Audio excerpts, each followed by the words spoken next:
There she is. Thank you, Mr. Mayor. We are recording. Thank you, Mr. Taylor, and we have Councillor Weeb with us as well. Good evening, everyone. I'm going to call the regular council meeting of Tuesday, July 13th, 2021 to order. Mr. Taylor, this meeting is open to statements from no more than 5 members of the public of no more than 2 minutes in length each. Is there anyone so wishing? If there are any of the members of the public wishing to speak to any of the items on the regular council agenda, please turn your camera on now. Please also note that this is not the input period for the public hearing. That will happen at section 5.1 of the agenda.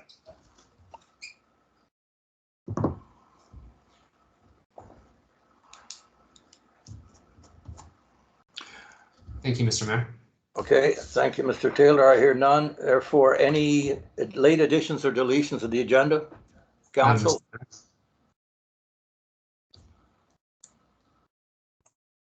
There being none, I need someone to move that the July 13th, 2021 regular council meeting agenda be adopted. Councillor Howe, second Councillor Leach. I'll call the question. All those in favor? Carried, thank you. Mr. Taylor, are there any delegations? No delegations, Mr. Mayor. Thank you, Mr. Taylor. We'll move from the regular meeting to our public hearing. And I will call the public hearing to order. This public hearing is being convened pursuant to Section 464 of the Local Government Act to consider proposed District of Lillooet Zoning Bylaw 2018 number 454, amending bylaw number 2021-021. The proposed bylaw and related information, including written comments received to date, if any, is available as part of the agenda package for review. At this public hearing, all persons wishing to speak will be given an opportunity to be heard. However, I will ask that all who speak at this meeting restrict their remarks to matters contained in the bylaw. Those wishing to speak at this public hearing commence the remarks by stating their name, and that written comments be submitted to staff before closure of this public hearing. Obviously, since it's virtual, I would assume a message on here or an email would be appropriate, Mr. Taylor? Yes, any emails can be sent to planning@lillooet.ca. Thank you. I would like to remind everyone present that those in attendance who choose to speak should be free to do so without comment, support, or derision from the gallery. The purpose of the public hearing is for council to hear everyone's opinion on the subject at hand to help in their decision-making process. To that end, I ask that members of the gallery forgo cheering, clapping, comments of support, booing, jeering, and disparaging comments. Everyone should feel free and comfortable to make their representations to council. And obviously, Mr. Taylor has the mute button. Okay, I will now ask the planner to outline the specifics of the proposed bylaw. Thank you, Mr. Mayor. District of Lillooet Zoning Bylaw 2018, number 454, Amendment Bylaw number 2021-021 is a council-directed bylaw amendment to include a definition for mobile food truck in the zoning bylaw, meaning a self-contained mobile vehicle not exceeding 20 square meters in ground coverage, intended to be moved from location to location for the purpose of offering food for sale. And further adding that definition, further adding that use as a permitted use in the commercial, core commercial zone, or the C1 zone, which is predominantly downtown between Mountain View and Moha roads. Further, some housekeeping amendments were included in here to extend the zoning boundaries off of the parcels to the center line of road reserves. That zone boundary will match the zone boundary of the adjacent parcel. We did receive 22 letters of support. I do need to point out, though, that 20 of the letters did speak specifically to one property at 632 Main Street and one individual as an applicant, whereas this rezoning is not application-based, but rather a council-directed initiative. Thank you, Mr. Mayor.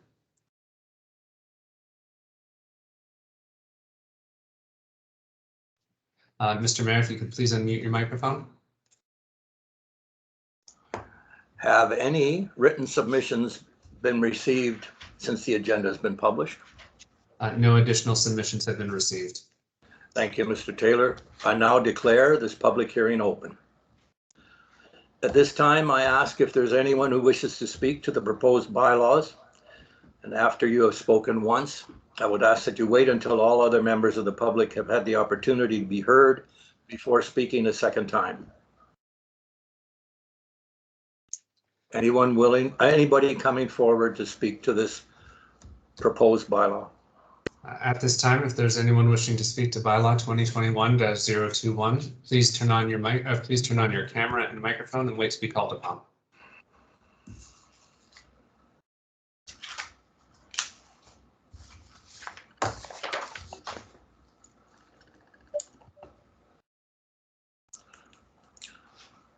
Okay, there hearing none, I will ask again, is there anyone who wishes to speak further to the proposed bylaw?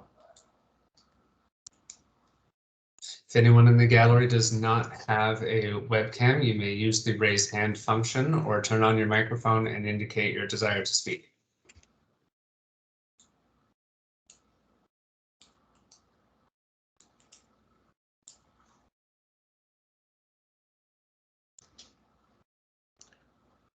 There, I hear none. Therefore, for a third and final time, is there anyone who wishes to speak further to the proposed bylaw?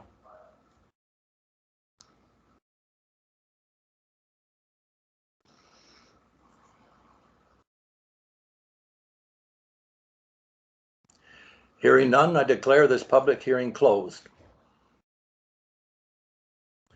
I'm going to ask council to move that all written and verbal submissions regarding zoning bylaw 2018 number 454, amending bylaw number 2021-021 up to and including July 13th, 2021 be received and that the public hearing be closed.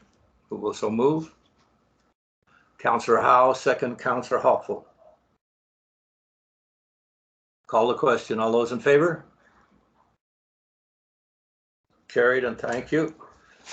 We'll now return to our regular council meeting.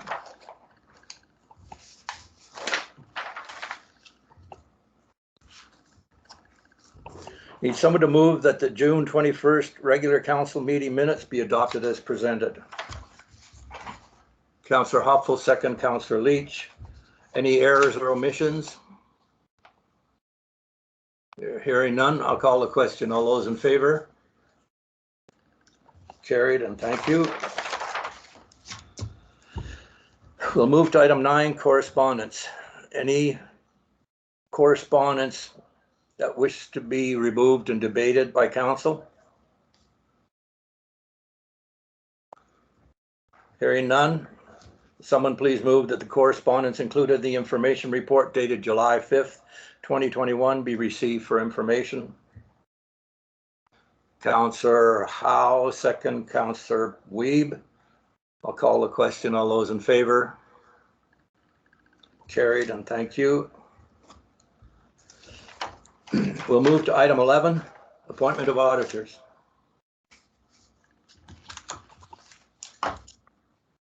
Fingers crossed.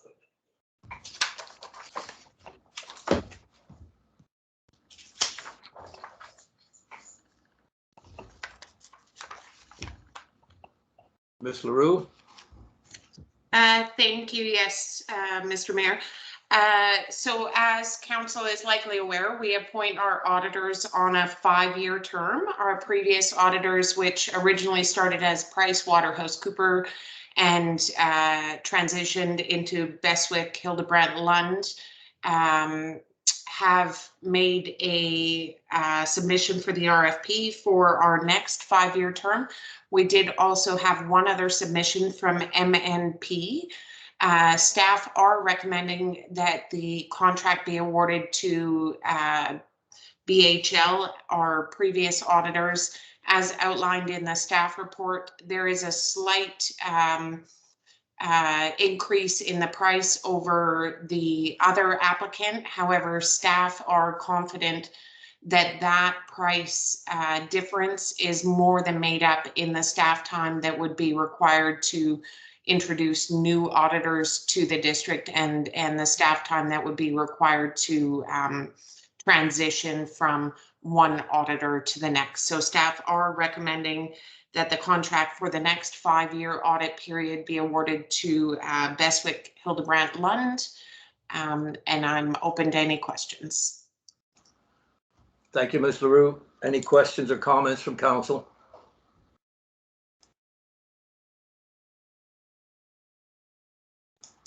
No, they're hearing none. I'd like someone to move that council appoint Bestwick Hildebrandt Lund CPA as the municipal auditor for the financial years ending December 31st, 2021 through and including December 31st, 2025. Councillor Hoffel moved. Councillor Howe second. I'll call the question. All those in favor? Carried, and thank you. Thank you, Ms. LaRue. We'll move on to item 11.2, expenditures related to Lytton Fire and Lillooet Emergency Operations Center. Thank you again through the mayor. As council is more than likely aware, we do have our Emergency Operations Center activated and working each day. Of course, there are expenses that are related to first having the evacuees from Lytton that were housed at the rec center, as well as the continuing preparations in the case that Lillooet was evacuated due to a fire.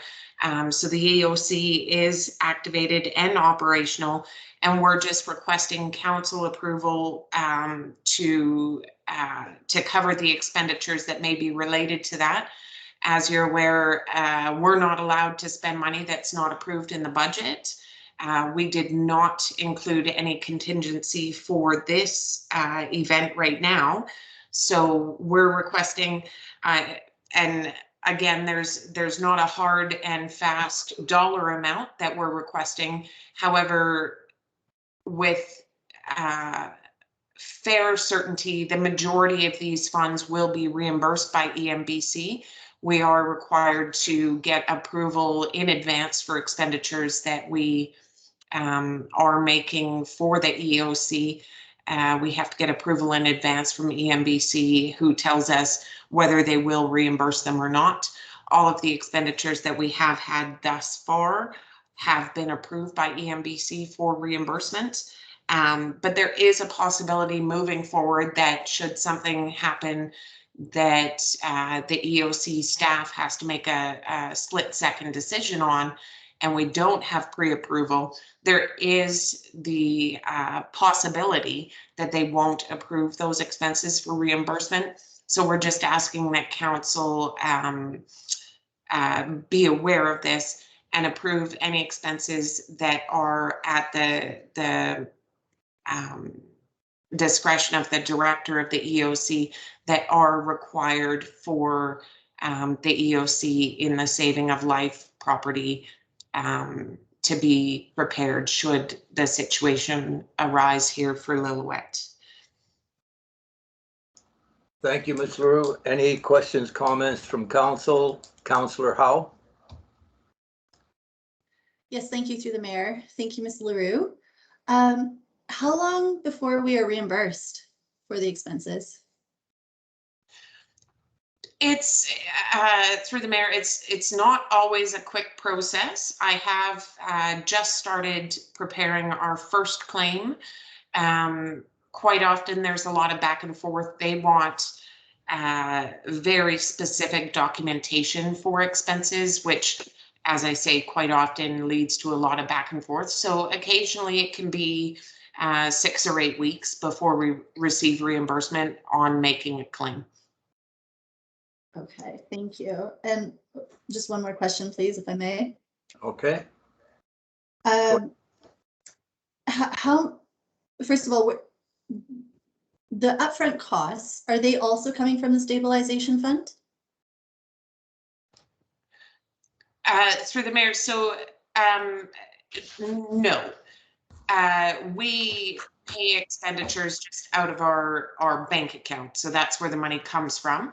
And the the belief is that the majority, if not all of those expenses will be reimbursed. So the end result would be a minimal or no impact to our finances. However, if there were expenses that were required that are not eligible for reimbursement, that is what we're suggesting be funded through the stabilization reserve. Okay. Go ahead, Councillor Howe. Thank you. Okay, how much is currently left in the stabilization reserve? I'm sorry, I don't have that number right off the top of my head. There is more than adequate funds in there. If I'm not mistaken, it's close to $500,000. Wonderful, thank you. Yeah, thank you, Councillor Howe. Any other questions, comments from Councillor Leach? Go ahead. Thank you. Ms. LaRue, going forward in the budgeting process, is staff considering putting a contingency fund for emergency situations like this? Through the mayor, I would say no, because the majority of these expenses are reimbursed 100%. So this is more just a legislative requirement that we have the funds in our budget to be able to pay it and then get it back. And just to follow up on the same topic, is that common practice within municipalities to not have that budgeted in advance?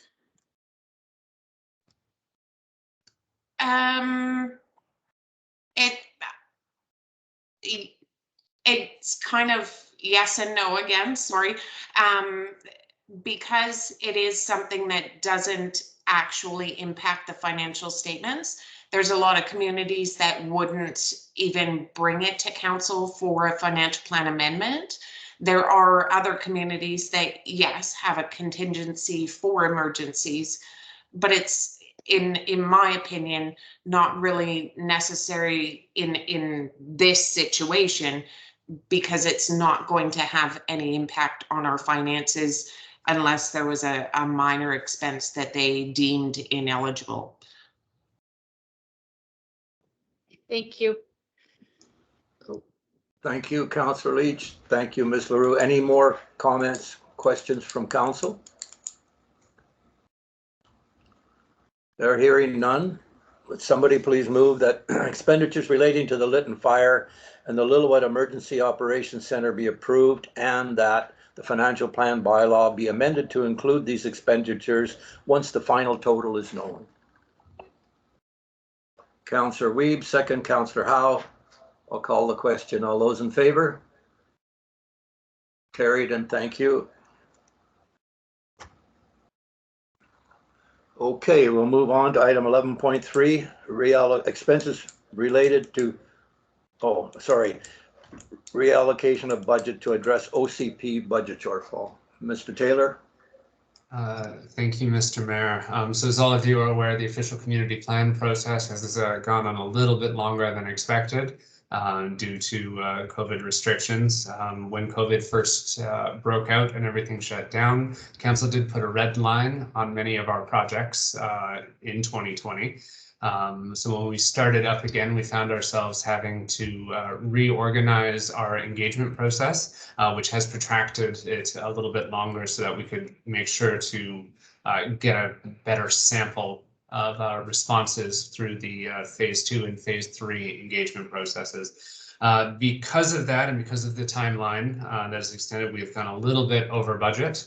Luckily, we did have around $10,000 of contingency, but we're finding that there is still a shortfall of about $2,759.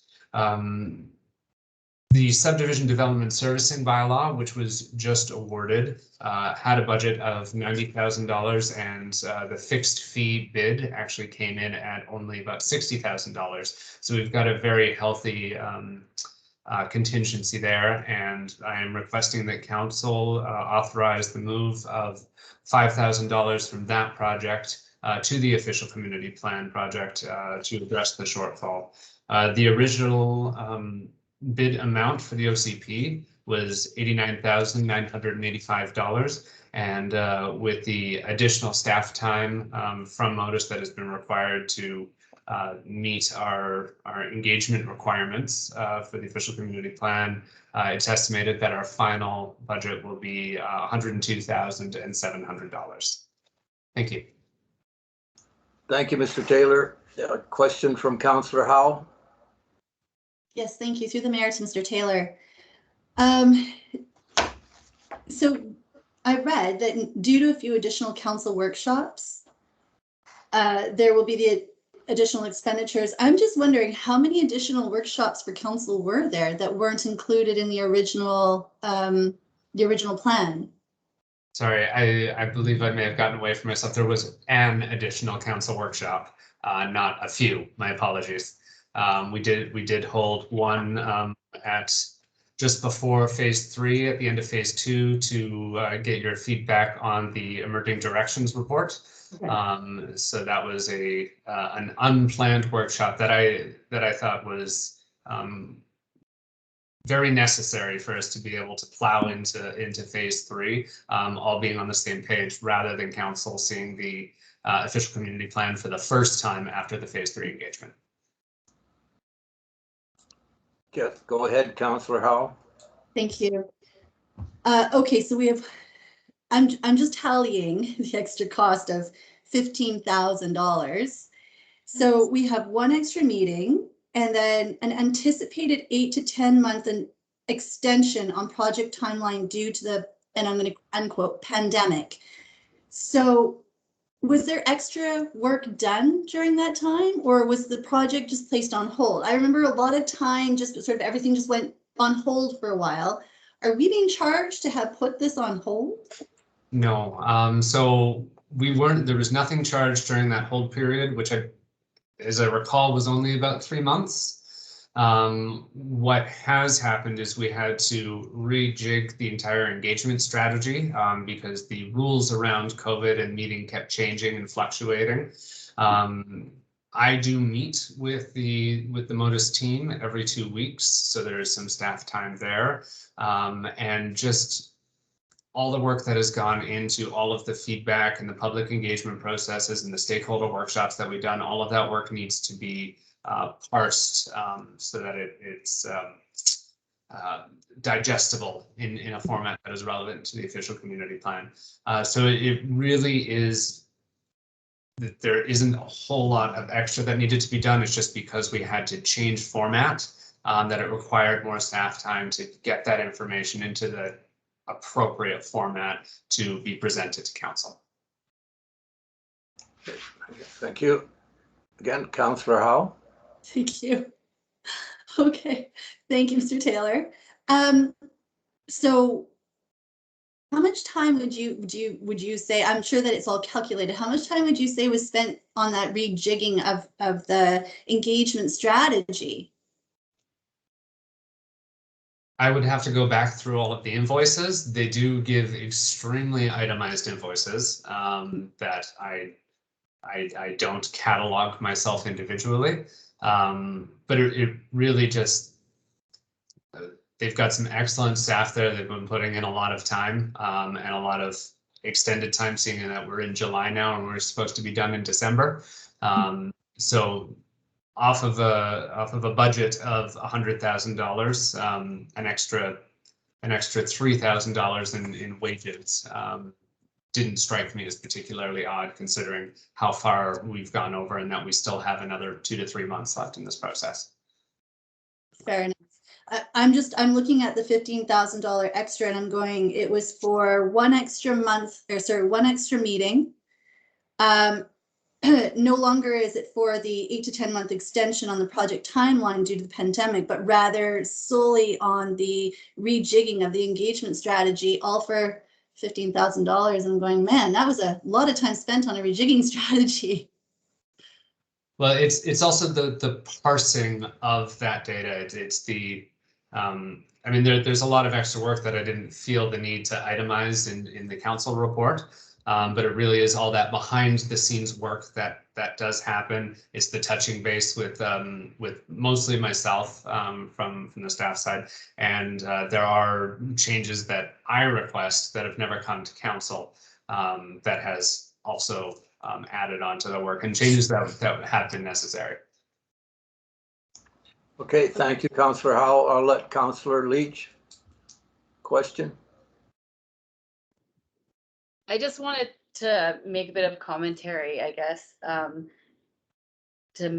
because I know, and a couple of the things that we were included in, there was a lot of, at one point in time, because we had been CC'd on emails from the public that went to Modus that shouldn't have gone directly to Modus, and they should have gone through our planner. So I'm assuming some of that, working that unplanned event, I'm going to call it, was also probably put into the bill. Am I correct? Mr. Taylor can kind of hopefully fill us in on that. We are generally, I tried to intercept those so that there wasn't a whole lot of back and forth between that. I would say that most of it is the back and forth between me and them. I mean, we don't get free correspondence. Nobody works for free. So when I do need to interact with them or give them some direction or need something changed, those are billable hours. Thank you. Any other questions, comments from council? Councillor Howell, go ahead. Thank you through the mayor, Mr. Taylor. So when you were in these discussions with Modus, were you kept aware of this new cost of rejigging the strategy? Did that information come to you at the time? Yes, and I was very aware that we were nearing the end of the budget, of the budgeted amount, and that we wouldn't be able to complete the project without some additional funds. And I think we're focusing too much on the rejigging of the strategy. That is an aspect of it, and that's also the implementation of that strategy and the time that it took to meet with these stakeholder groups. We did multiple stakeholder workshops that were done on a platform called Miro Board. So we had to set that up, and they had to come in and actually facilitate that discussion, whereas I might have been able to run some of them myself if they were in person. So just the technology is supposed to make things faster, but it actually sometimes slows us down, is kind of the truth of it. Also, for the second survey that we sent out for the phase 3 engagement, we did need to purchase an additional piece of software, a license for a month. So that counts for about $1,000 of that as well, just through licensing fees. So it's the little, and I understand your frustration, because it's those little undefinable costs that have just kind of added up and taken us over by about that $3,000. Okay, thank you. Thank you. Mr. Taylor, any more questions, comments from council? There, hearing none. Would someone please move that $5,000 be reallocated from the subdivision and development servicing bylaw project budget to the official community plan project budget? Councillor Hopeful, second Councillor Leach. I'll call the question. All those in favor? Carried. Thank you. Item 11.4, Lillooet Airport grant funding.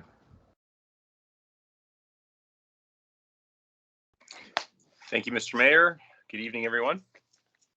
So as council knows, in March of 2021, staff was directed to seek funding through the NDIT Capital Funding Analysis Grant Program to share in the costs of 50% for the Lillooet Airport grant funding analysis and prioritization study.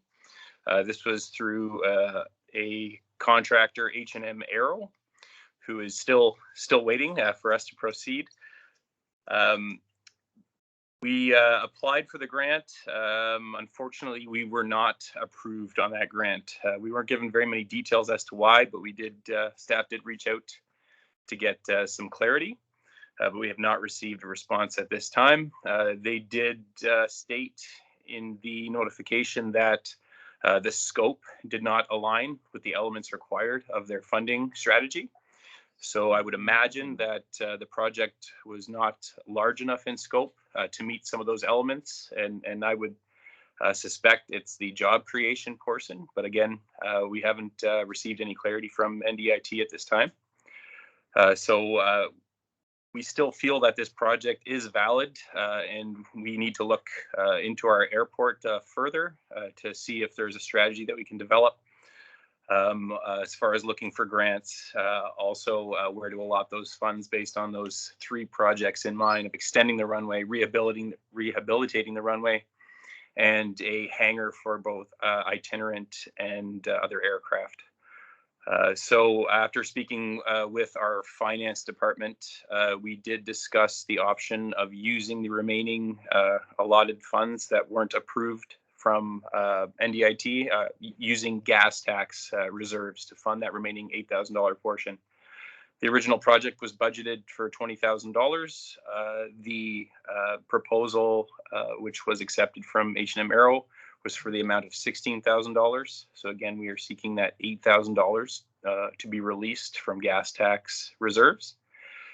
The 2 options given are moving those funds from gas tax reserves or putting the project on hold and seeking other funding streams.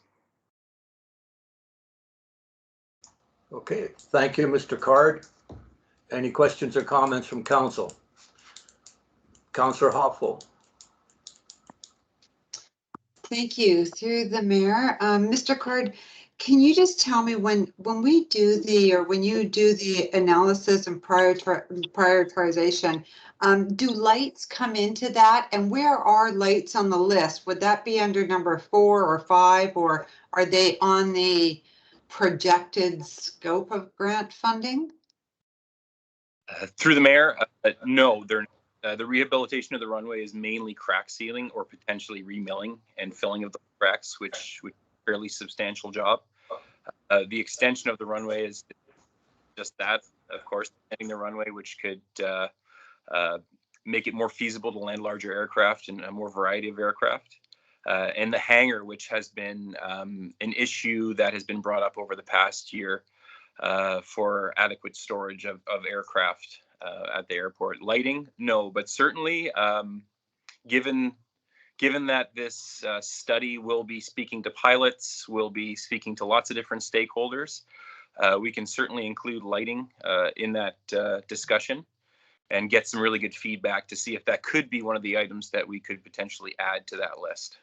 And I know that lighting is hugely expensive, but I think that, you know, for BC Ambulance and hospitals and transporting patients, we really need that lighting. But I know that it's been, because of the expense, that it's not on the grant list. But I'm just hoping one day it will be.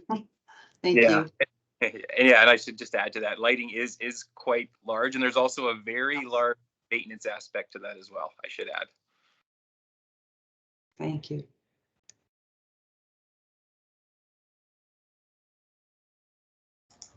Thank you, Mr. Card. I'm sure Councillor Leach can attest to it, as my experience there too in NDIT. There are a lot of communities larger that go up and down the north that I guess I'm a bit sensitive, but seem to garner more attention, thereby a greater rationale and reason for having our own legacy fund looking after our own community area. Thing I'd like to note is that what I saw in Kamloops over the weekend, there's a 4-engine, what do you call it, jet or large aircraft that carries fire retardant. And I think from a future, from a Lillooet Airport point of view, we will become a center. Kamloops is just overloaded and overloaded. That if we have an extended runway and the opportunity for BC Fire to base itself more strategically here, it can help. Getting the length of that runway, I think, can be a big ticket item. It'd be nice to have an aircraft during fire season that has the capability of a retardant that can, put out a couple of city blocks type of thing. So, any other comments from council? Okay. Thank you. Thank you, Mr. Card. Need someone to move that the release of funds from the district gas tax reserve to fund the remaining portion of costs associated with the Lillooet Airport grant funding analysis and prioritization study be approved. Councillor Howe, second Councillor Leach. I'll call the question. All those in favor? Carried, and thank you. Okay, move to item 11.5, Pool Lake update.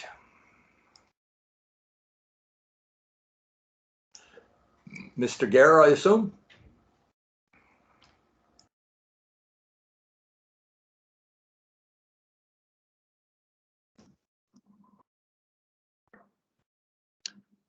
Is everybody hearing me? We're good. Okay. Thank you, Mayor and Council. I just wanted to provide you all with an update on what's happening with our pool leaking situation. So since the last report, we have completed the repairs that were recommended to us by the leak specialist, using the products that were recommended to us by our advising engineer, Mr. Ahmed, to whom I'm eternally grateful. The long and the short of it is, unfortunately, when we were able to, we refilled the pool after making those repairs and using 3 coats of paint to seal things up. And the long and the short of it is, after we monitored it for a number of days, it would appear that we're still losing a pretty significant amount of water. What we assumed was in those return lines. Those are the ones that we repaired. I don't think that our leak problem that we have now, because we only filled the deep end of the pool, we're only measuring the loss of water from 2 of those 5 return lines, and most of those ports on those 5 or 2 return lines were repaired. 1, 2, 3, 4, 5 of them out of 8, and so the long and short of it is that it appears that the source of the leak is most likely from our drain system, which is a problem, because the drain system most of the drain system is buried under concrete. So we were hopeful that with the advice from the leak specialist that we would be able to make these repairs, and I wasn't expecting that we would have things resolved 100%, but we were hoping that it would be most of that water loss would be reduced.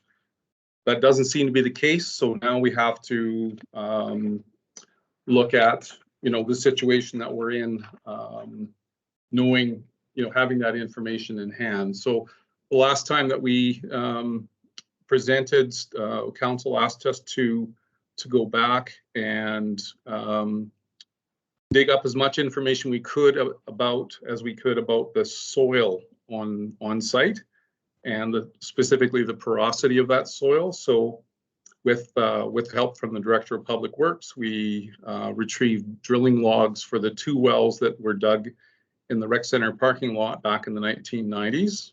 And those records show that the soil that was encountered during drilling was, and these are fairly specific terms when they're doing these doing the drilling for wells. So sand and gravel, silty sand, and sandy clay, and that was the type of soil they encountered down to a level of about 100 feet, which takes us below the elevation of the elevation difference of ourselves and the houses down on the VLA. So those are those types of soils are considered to be relatively porous materials. Obviously, sand and gravel is very porous by itself. The silt and the clay components are less porous, but the sand is present throughout, and so these are relatively porous materials. I have to caution that I am certainly not a geotech. I don't have any specific technical expertise in this, but when you look at the type of soil we're talking about here, and the fact that we know that in the past we have been losing water in the pool for quite some time, we just weren't aware of the amounts. So in spite of the loss of water that we've been dealing with over a number of years, we've seen no damage to the basin that's apparent, no damage to the structure of the building that's apparent, and no evidence of this water affecting other properties below us that we're aware of. So I would say at this point, short of any kind of an investigation into a source of a leak that would involve the drain system, I would suggest would be prohibitively expensive and time consuming, and would mean for sure that our target for a September opening would have to be delayed. Given it's not an ideal situation, but given the efforts that the SWIMS organization has made in the community support that we've seen, and the fact that we're now very aware of how much water has been leaking from the pool over a period of time, what I would suggest at this point is that we proceed with our planned opening, and with the knowledge that we need to be very cognizant of the amount of water that is being lost, and be constantly looking for any impacts that might have on the structure of the pool basin, the structure of the building, and or any evidence that it might affect any other property. And that's kind of where we're there. I would like to actually update you kind of on what's happening with staffing, but I think we should deal with the leak issue first. So I'm open to any questions. Thank you, Mr. Gare. Councillor Hoffel. Thank you. Through the mayor, Mr. Gare. Okay, so can you tell me first of all, the cost of drilling that 100 feet down, was that just a cost to find out what materials were there, or did that cost include figuring out what that impact was on having that water there? Okay, so what we retrieved was the records that we were looking at were the drill records from the 1990s from the actual rec center well. There's two wells, the wells that were dug there that are being used as a source for our water. So we just went back and looked at the records that already existed from those drilling, that drilling that was done in the 1990s. Okay, so I guess so we don't really know what the impact would be. So the pool is open for 2-3 months every year, if that, as some years we don't open it. So 2 to 3 months, and now we're talking about opening it 10 months. I just feared that the impact of that water on a steady draining will have an impact on the BLA, and we don't know what that potential impact is going to be. And is there any way that we can measure that as we go along? Because, I'll let you answer that before I say anything else. Okay. Well, just to address the concern about the length of time that the pool's open. You're absolutely right that in the past, historically, in the last number of years, we've only had the pool open to the public for about 3 months, usually 3 months or 4 months. In most years in 2020, we didn't have it open due to COVID. But during that entire time, the pool was full and the pump was circulating water. So we were we were probably losing water. I'm sure we were losing water during that entire time, but we just weren't aware of the volume of water. What's changed is our awareness of how much water we're actually losing. So it hasn't. We haven't seen any impacts on the VLA properties below us up until this point, and that would be, the pool's been there for a long time.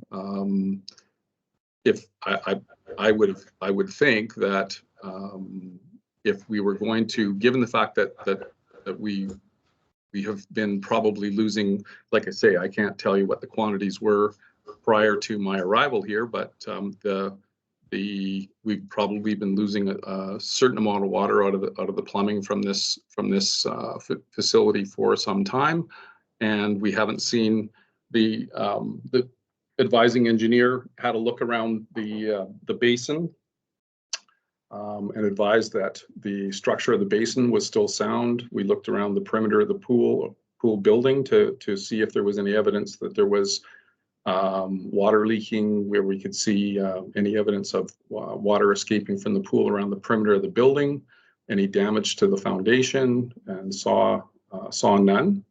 And as I said, there's no evidence that we're aware of that there's been any impact on any neighboring properties. So it's quite possible that the soil in Lillooet, being as porous as it is, the water that we're losing is simply going into the ground. But as I said, I'm not a geotech, and I can't.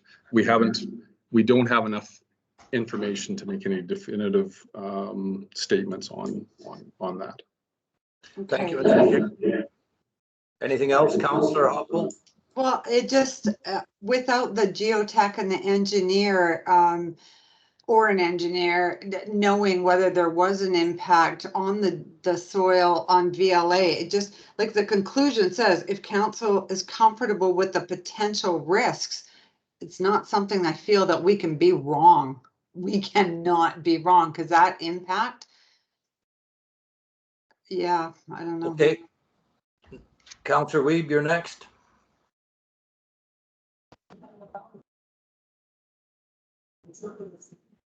Yes, good evening, through the mayor. Mr. Gare, I am unsure of how to ask this question. So due to water restrictions, because I'm sure it's going to come up that we are losing X number of gallons of water from our pool, is that treated water that fills our pool? Yes, it absolutely is. Yep. So in reality, we're telling people not to do this and not to do that, but we have this excessive water leaking out of the pool on I'm going to say a daily basis. Yeah, I think yes, that would be the conclusion that I would make as well. Okay, thank you. Thank you, Councillor Weeb. Any else? Councillor Howe? Hi, yes, thank you. Through the mayor, Mr. Gare. I went and I have a question regarding Leak Seekers Ltd. So this is the specialist that you guys had come in. He's not actually their services do not offer maintenance. Their services are to specifically seek out where the leak is coming from. Is that correct? That's true. Okay. And an engineer's role is more specifically to is more to the actual structure. So for, in this case, a pool, more specifically to the structure of the pool. Is that correct? Yes, the structure of the pool itself and the mechanical equipment that services the pool. Okay.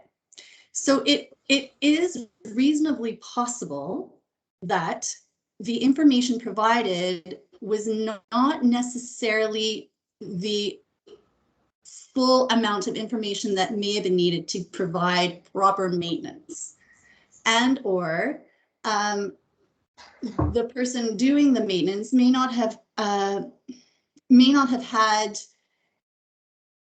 misinterpreted the information provided, perhaps.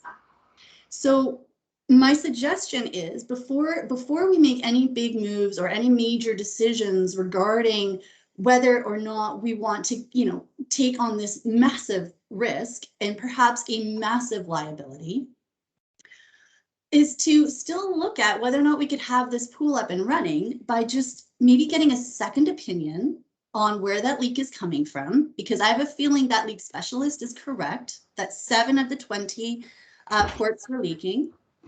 So have a secondary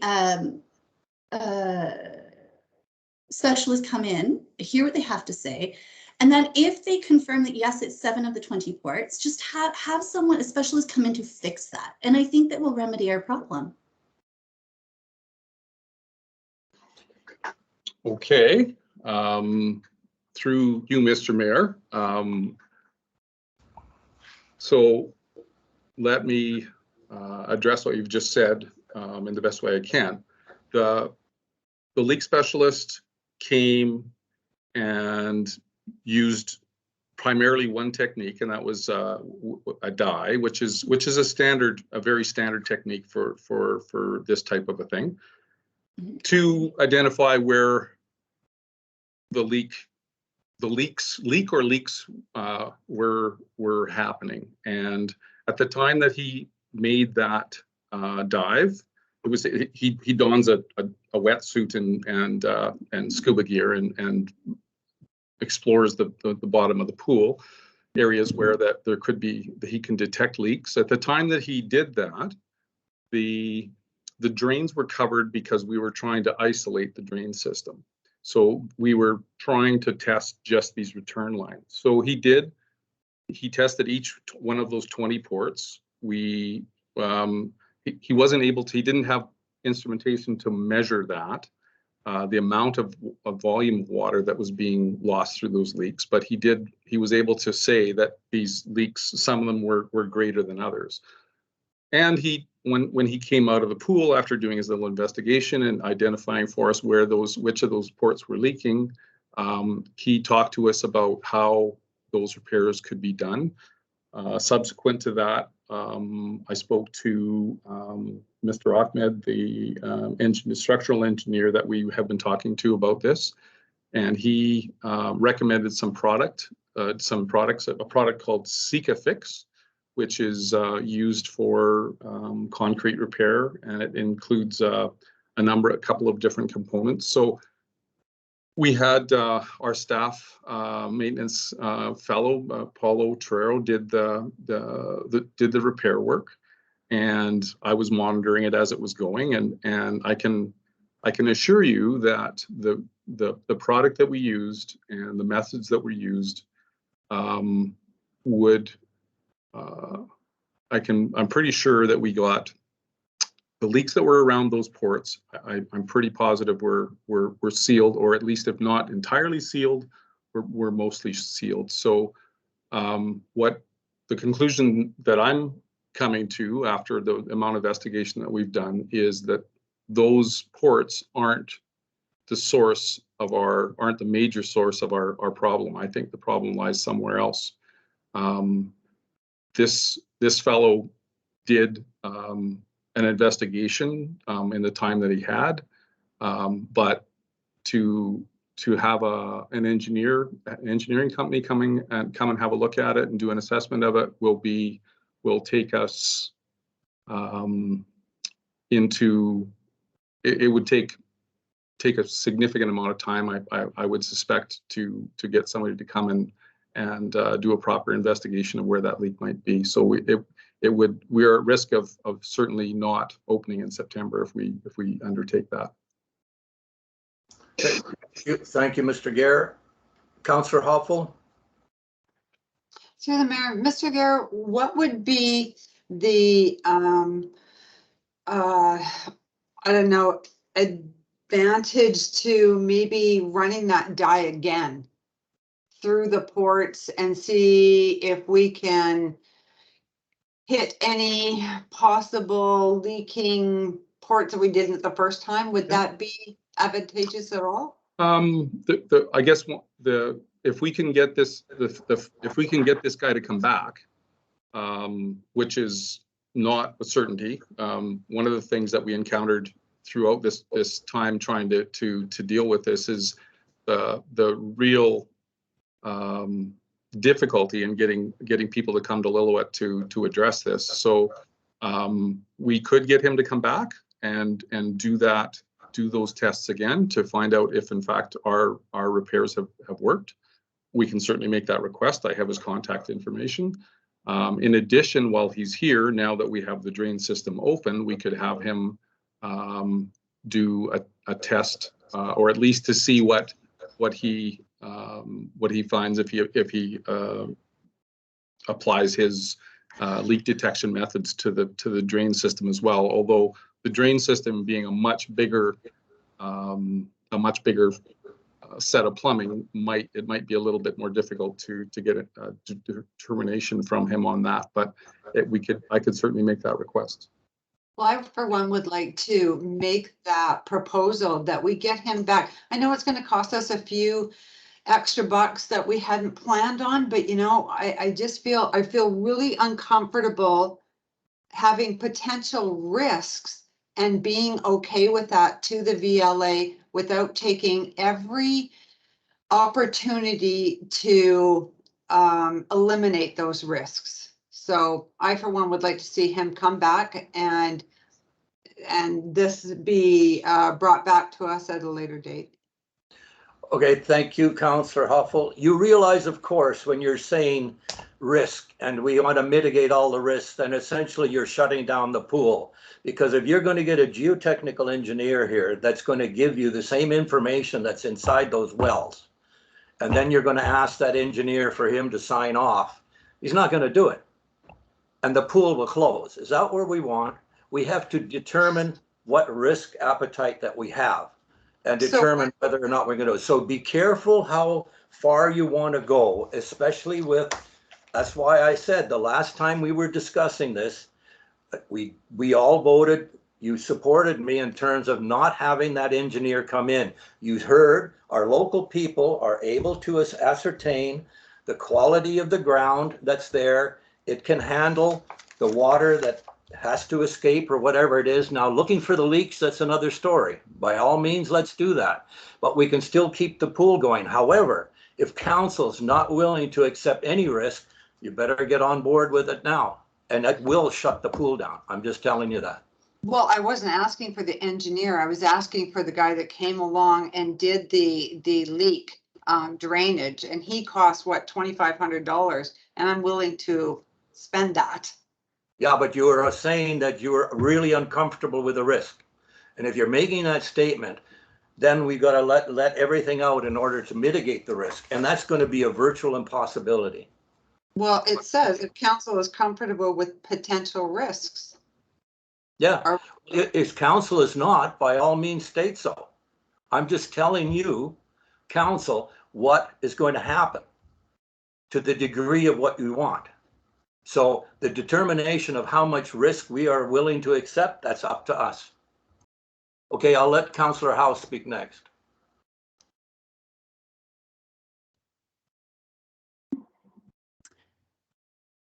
Okay, thank you. Through the mayor. I agree with Councillor Hoffel's concerns. And I do hear what Mayor Bessie is saying. And I think that that's key. We really do need to consider what the depth of the decision either way. and the seriousness of it. I'm going to express some of the concerns that I had, and I'm sure council has already considered these as well. And if not, perhaps these are some things to consider. One of them is, how long would it take to saturate and fill 100 feet of sand and gravel, silty sand and sandy clay at 2,500 gallons of water per day? Keeping in mind, we learned about this at the beginning of the year. So that's, what's that, 7 months at 2,500 gallons a day. That's 490,000 gallons of water, roughly. And we're going to add another 10 months of pool opening. And so I don't know if that water moves out and sort of spreads out through town. And so it doesn't, it's not quarantined in one spot where it just keeps building up. It just kind of seeps out. Or if there's some sort of confinement where it's just building. That is deeply concerning to me. And we don't have an answer. And so are we prepared to deal with the repercussions of not having that answer should we find out that A, we now have a crack in the basin of our pool, and B, it's leaking into the VLA? So just okay. something to consider. But I do have a question regarding the pool itself and the inspection for leaks through the mayor to Mr. Gare. It was the what was it covered? The water, the filter at the bottom. Sorry, the drain. The drain was covered. Yeah, the drain system. And if the drain is covered, does that mean nothing can leak through? Is that just an additional, like, what does that do, that cover? Well, it basically, we just plugged, there's 2 drain ports at the bottom of the pool, and we covered those because we had through some investigation, we had eliminated a number of possibilities of where the leak might be. So we wanted to isolate the drain system from the return system so that we could do the testing and see if it was in fact the return system where the leaks were, or was it more likely the drain system. So that was the purpose in covering those, covering the drains. So we did that. We had the testing done. We've done the repairs on the return lines, and the conclusion that I come to is that I believe the repairs that were done were done properly, and that we've eliminated, not eliminated, but we've certainly significantly reduced the amount of water that we were losing through those ports. So it's most likely at this point, having just by a process of elimination, that the source of our leak, I think, is in the drain system. And unfortunately, the drain system, most of that, or a significant portion of it, is underneath the concrete basin of the pool. So it's an expensive proposition to fix it. And even it's an expensive proposition, possibly even to determine where that's leaking. Let me hold it. Pardon me, Councillor Howard. Let's see if we can get ourselves through this so that we're all relatively comfortable with it. We accept the report, and in that staff continue making preparations for the opening is still obviously investigating whatever it can be investigated and reducing the leak if at all possible, and if it can be done, and it is done with the least amount of liability, let's per se, or concern, then the pool can open. If not, then it has to come back and the pool will close.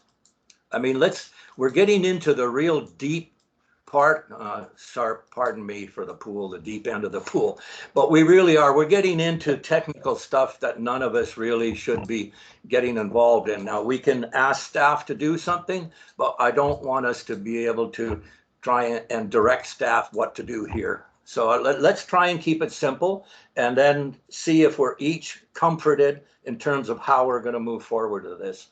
Okay, Councillor Leach, go ahead. Thank you, Mayor Bessie.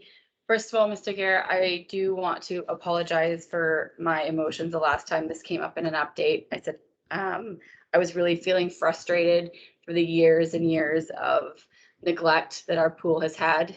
And I know that this is a huge mammoth of a task, and you're really dealing with something that I personally feel, and as a rec center as a whole, has not been maintained to a good community standard. And I know that that's really difficult. I appreciate the reports that you've said, or that you've been updating swims, and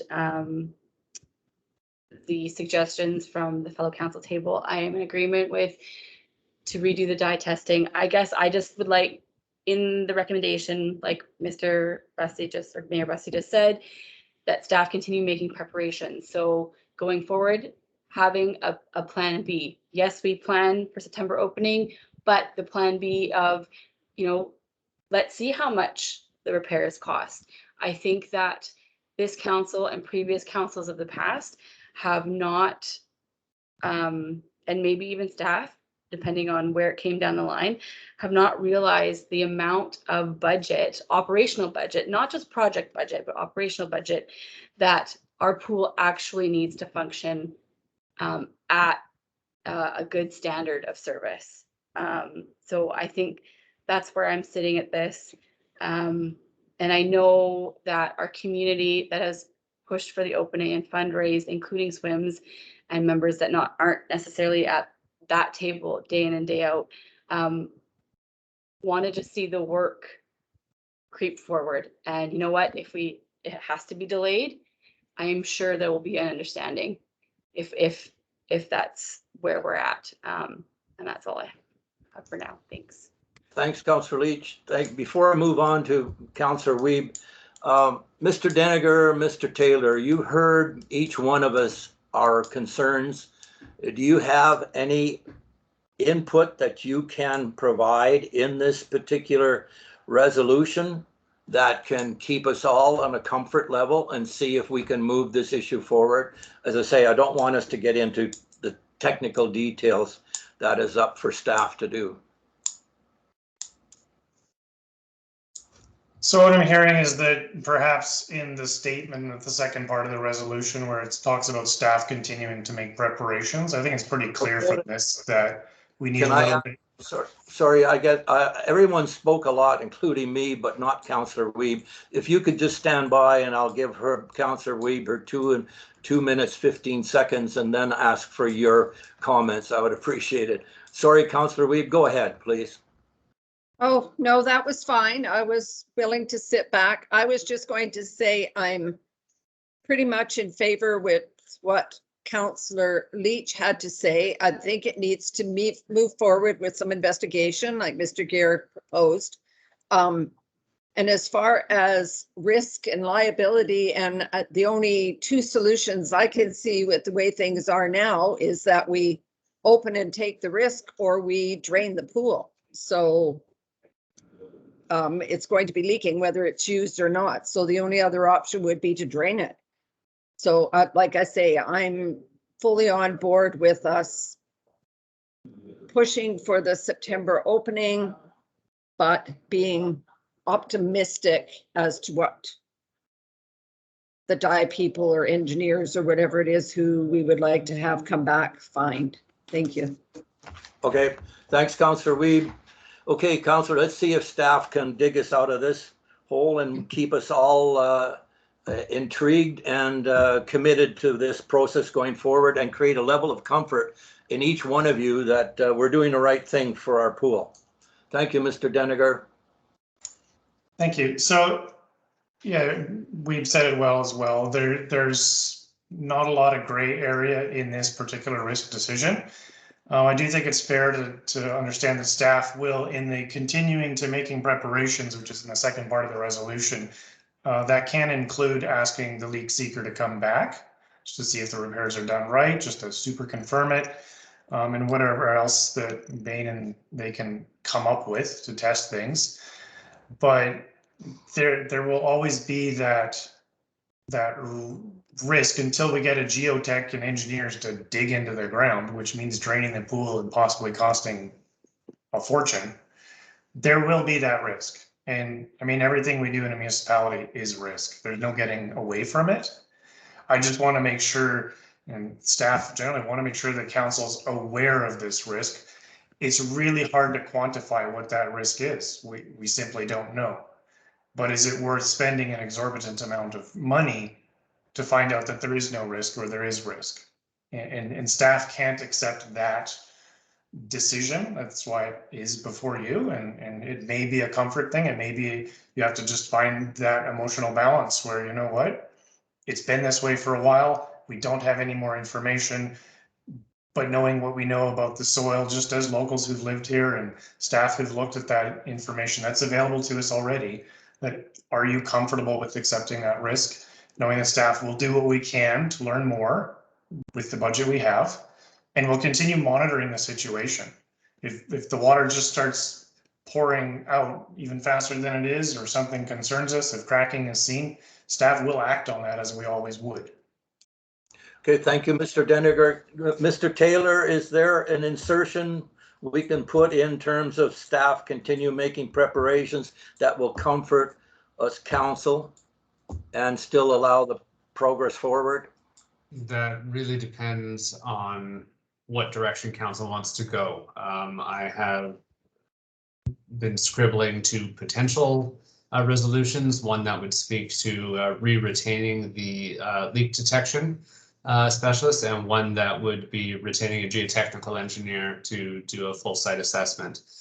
So unfortunately, I do need a little more direction from council, whether they start making the original resolution and making amendments to it and seeing which way council wants to go by official vote, or by reaching a consensus at some point. But at some point, we do need to put a resolution on the table and pick one route or the other. There isn't particularly a catch-all for this. Yeah, thank you, Mr. Taylor. Councillor Howe.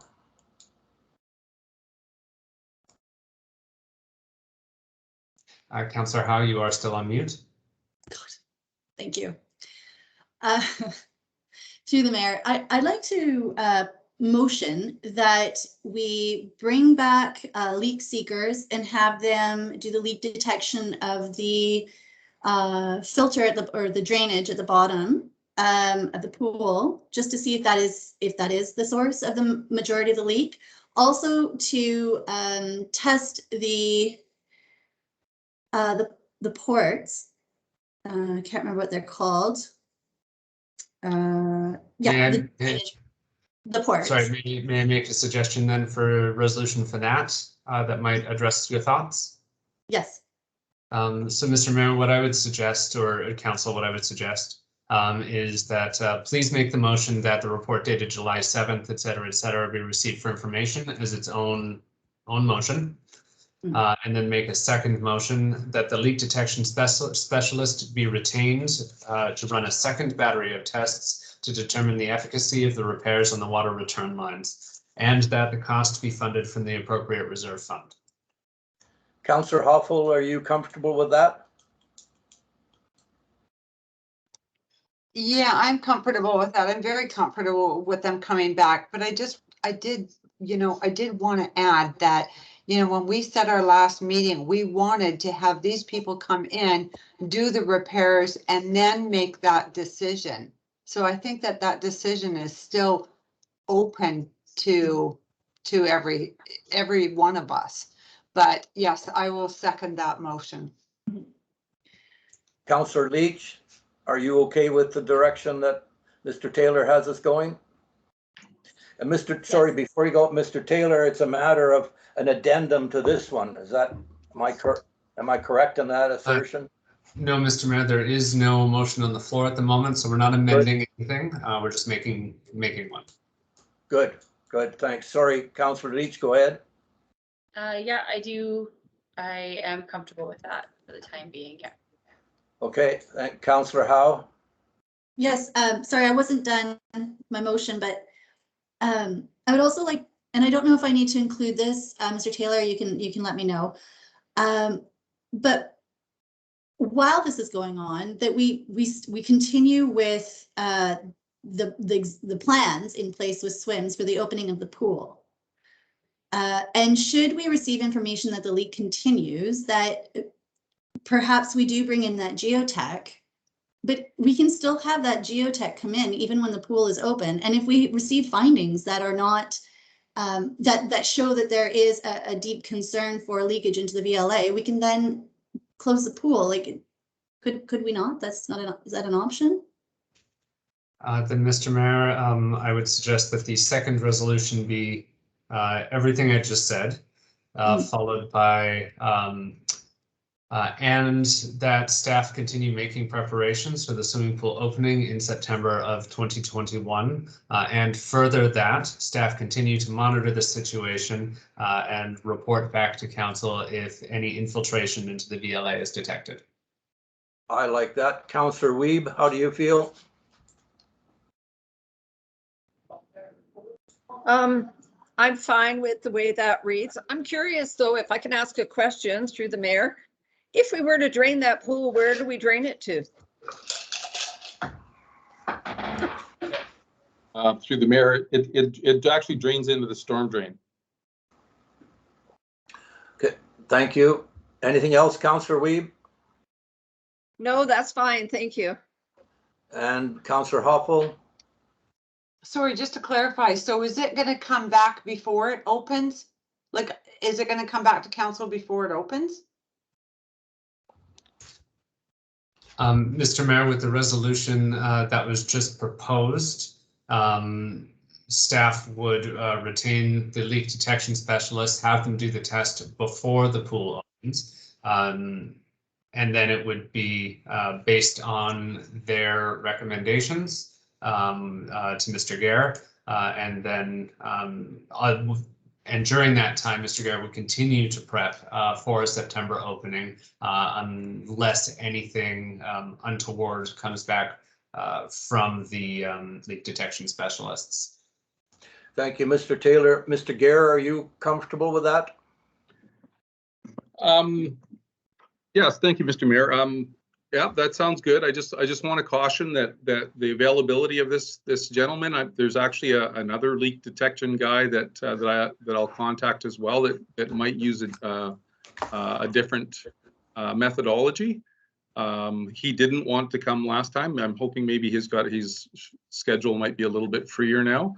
I'll contact him as well, just to get a different perspective, perhaps. I don't know whether either one of these fellows will be available to come before September. That I just have to caution that that may be the case. And in addition, I just wanted to make sure council is aware as well that we've been doing our best to try to find staff to staff September opening, and have had no applications from qualified people in Canada. I should qualify that, in Canada from outside the municipality. So in order to actually make an effort to have enough staff, qualified staff, to open the pool, we are talking to an instructor and trying to make arrangements for him to come in August, about the middle of August, to hold lifeguard courses, so that hopefully we can have some of our own people in the community qualify and serve as staff for our facility. This would, in order to do this, we will have to fill the pool, and we would like to fill the pool as soon as possible anyway, to just because there's actually quite a bit of work that's involved in getting a proper chemical balance and making sure that we have a warm pool and not a cold pool when we open. So we're proposing to actually fill the pool in this week if possible, and when we do have the pool full, this will give us an opportunity again to continue monitoring whatever losses we might have, to provide better information for council, and also we will be monitoring while the pool is in operation. While the pool's full and the pump is going, we will be monitoring the pool, the condition of the pool basin and the foundation of the building. I might also add that it might be a good idea for me to contact homeowners on the VLA directly below us and just have a discussion with them and see what their level of comfort is, given the fact that some of those homeowners have been down there for 20 years or more and not had a problem up to this point.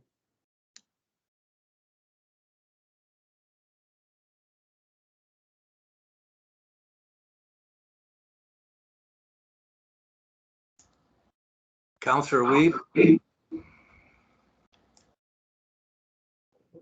I'm right on the treated water tonight. Sorry, Mr. Mayor. How much water goes into that pool to fill it? Treated water.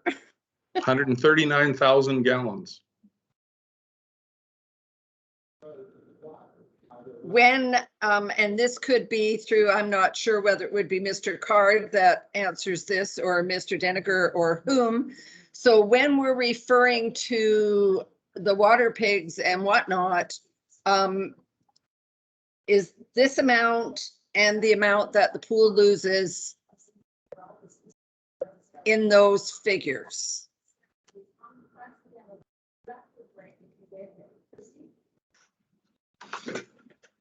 I'm sure if Rory's available. The water restrictions that are currently in place are focused on the biggest use, which isn't necessary for the town's operation, which is residential gardens and lawns. So that's about 30% of our use. So being able to cut back that 30% quite dramatically has made a positive impact on our water supply system. So even now, we are in discussion, we were talking about it earlier today, about monitoring the temperatures in use to start planning for lifting those restrictions. So it would be a discussion between Bain, Rory, and the crew at the water plant as to when the right time is to start filling the pool. It will be done smartly, but we need to watch the weather and use before we actually lift this stage of restrictions. It could be within a week or two, as early as that, because it has made a significant difference and improved our situation. We just don't want to pull the plug too soon. Okay, thank No, you. I understand. Oh, sorry, Mr. Mayor. I understand what you're saying, Mr. Deniger. I'm just curious as to how it's figured out.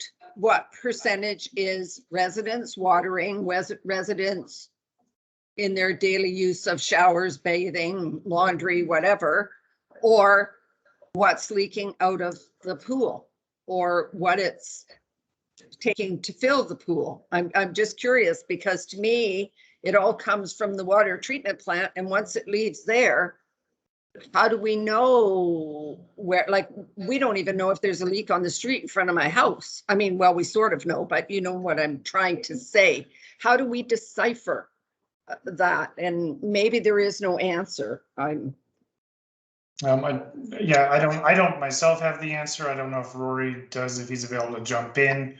There will be a report out to council shortly from Rory, giving the stats for the water consumption since the stage 2 was put into place. So perhaps he can add on to that with some information about the pool's impact to it. The actual filling, though, is a one-time thing, hopefully. The ongoing leak, I'm not sure how that fits into the overall stats. So, Thank you. Sorry, thank you, Councillor Weeb. Thank you, Mr. Deniger. Mr. Taylor, are you available? Can you read us this resolution as we've all come to understand it now? Yes, with your permission, I'm going to split this into two, and if we could do them separately for clarity. The first one being that the report dated July 7th, 2021 regarding the rec center swimming pool be received for information. Okay, will someone so move? Councillor Hopful, second Councillor Howe. I'll call the question. Those in favor? Carried. Thank you. The second one, that a leak detection specialist be retained to run a second battery of tests to determine the efficacy of the repairs on the water return lines, and that the cost be funded from the appropriate reserve fund, and that staff continue making preparations for the swimming pool opening in September of 2021, and further that staff continue to monitor the situation, including monitoring any infiltration into the VLA including monitoring if any infiltration into the VLA neighborhood is detected.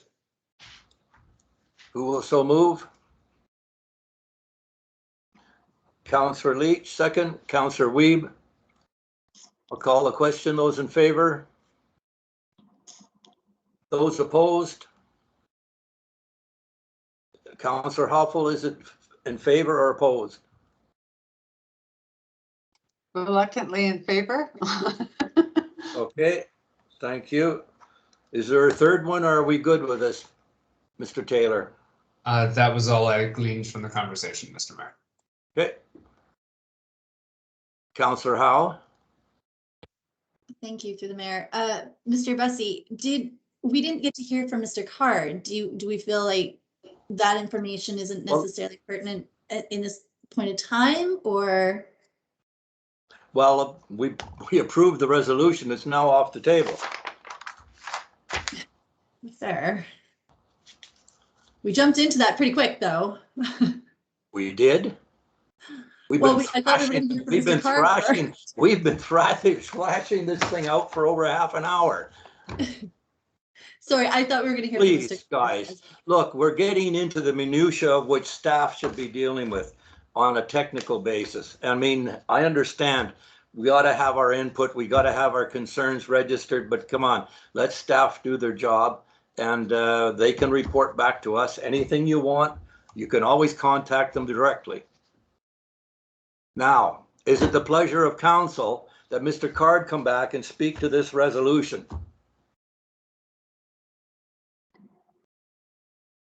I don't see any hands up, Councillor Howe, so we'll move on. Thank you. Okay, we'll move on to item 12. Thank you, Mr. Gare. Thank you. Okay, we'll move on to item 12.1, Mr. Taylor.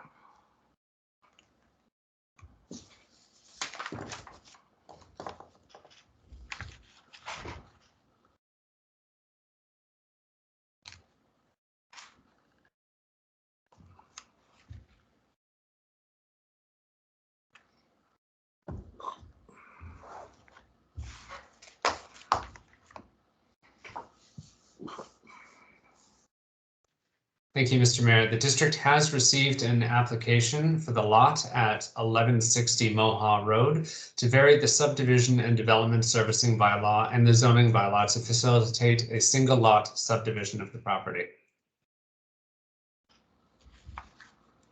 The applicant is proposing to create one additional lot accessing off of the unconstructed road dedication to the south, identified as Herb Lane, according to available district records.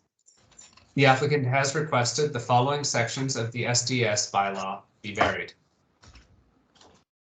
Section 6.1.1, to reduce the road width requirement from 20 meters to 15 meters. The current dedication is at 15 meters, which in itself is overkill for a local road. The current SDS bylaw doesn't have variable widths for different roads. All roads are to be 20 meters in width. However, our construction standards for highways, what we normally think of as roads, for local roads is generally closer to 10 to 12 meters, leaving close to 4 meters of unconstructed boulevard on each side. In the new SDS bylaw that we are working on now, we will be working through what dedication widths are more appropriate for each road type, being arterial, collector, and local. Further, the applicant is requesting to vary section 6.7 of the SDS bylaw. Currently, the access is a gravel crush and is only functionally used to service Lot B to the rear of the country store property. You can see the access illustrated by the green dashed polygon on the map. Generally, during a subdivision, the subdivider is required to construct or reconstruct any road servicing their property to the center line of the road dedication as per the MMCD standard drawings or standard drawings included in the SDS bylaw. In this case, and without a road master plan showing that this road dedication was planning to continue on through to Reynolds Road, we would very likely end up with a half-constructed road until such time that 1080 or 1130 MOHA wish to subdivide. Until such time as the district determines that it wants to expand or change the road network through the hot farm, staff suggests that this road dedication be left as is, which is effectively a publicly owned driveway. Finally, the applicant is asking to vary section 33.2 subsection A of the zoning bylaw, which requires a 10% lot frontage to lot perimeter ratio. In this case, the property perimeter, 216.356 meters, would require a road frontage of 21.64 meters. The proposal is for a frontage of 13.7 meters, being a difference of a 10% ratio to a 6% ratio. Again, with all development and variance applications, context is important. Contextually, it is not going to be possible to further subdivide these lots other current minimum lot sizes, nor with available frontage requirements.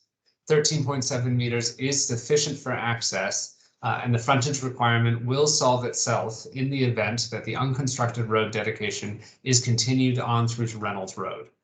Any extension of the road would give this parcel a 74-meter frontage and potentially open up the possibility for future subdivision if minimum lot sizes are changed in the bylaw in the future. The purpose of the 10% ratio is to ensure that we don't create oblong parcels with massive areas accessing by minimal frontages. This can include panhandle lots. It has a secondary function of making sure that we don't sterilize future development by limiting the potential for other lots or roads to be dedicated through existing parcels. Again, contextually, this would be a problem that would solve itself if the road is ever extended, and irrelevant if it is not. Staff are recommending that the variance be issued due to the lack of any identifiable future use of this road dedication, and that the imposition of these requirements in this specific scenario is onerous and could actually cause the district to end up being on the hook for the rest of the construction of a road that doesn't need to be constructed at this time or in the foreseeable future. Thank you, Mr. Mayor. Mr. Taylor, before I open it up to council, I gotta starting with the applicant. Are there any members of the public who feel that their interests are affected by the proposed variance who would like to speak to the item? Mr. Mayor, there are no members of the public currently in attendance. I did speak with the applicant who is having some technical difficulties, and he sent along his regrets. Thank you, Mr. Taylor. Any questions or comments from council? Councillor Wiebe, second, and after that is Councillor Hoppel. Yes, I read the two letters that were sent out via email with concerns about this. Is this a private road, an access road, a city road? Is it just a laneway? I thought it was just something that was created by people driving through there personally. So there are two different things. I've had this conversation with every council that I've worked for. Is a road is actually that undefinable, untitled piece of land that is a road, whether or not it's got a highway constructed on it or not. What we generally consider to be a road, which is that paved surface, is the highway. So at the moment, this is an unconstructed road dedication, which just means that it's untitled land that is community, that is vested in the municipality.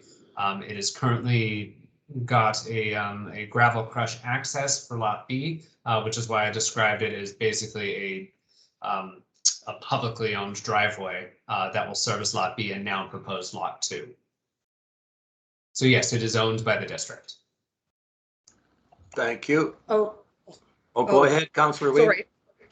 sorry. I had two more things. One, now Moha Road is basically the highway and Ministry of Transport. If they decided they wanted to widen that or do something there, would they have to purchase property from the district to do so? If they wanted to increase their road right of way, they would have to expropriate it from the properties adjacent.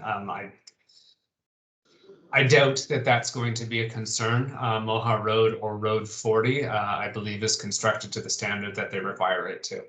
And based on current development trends, I don't see that the need for a widening of that road to be applicable in the future.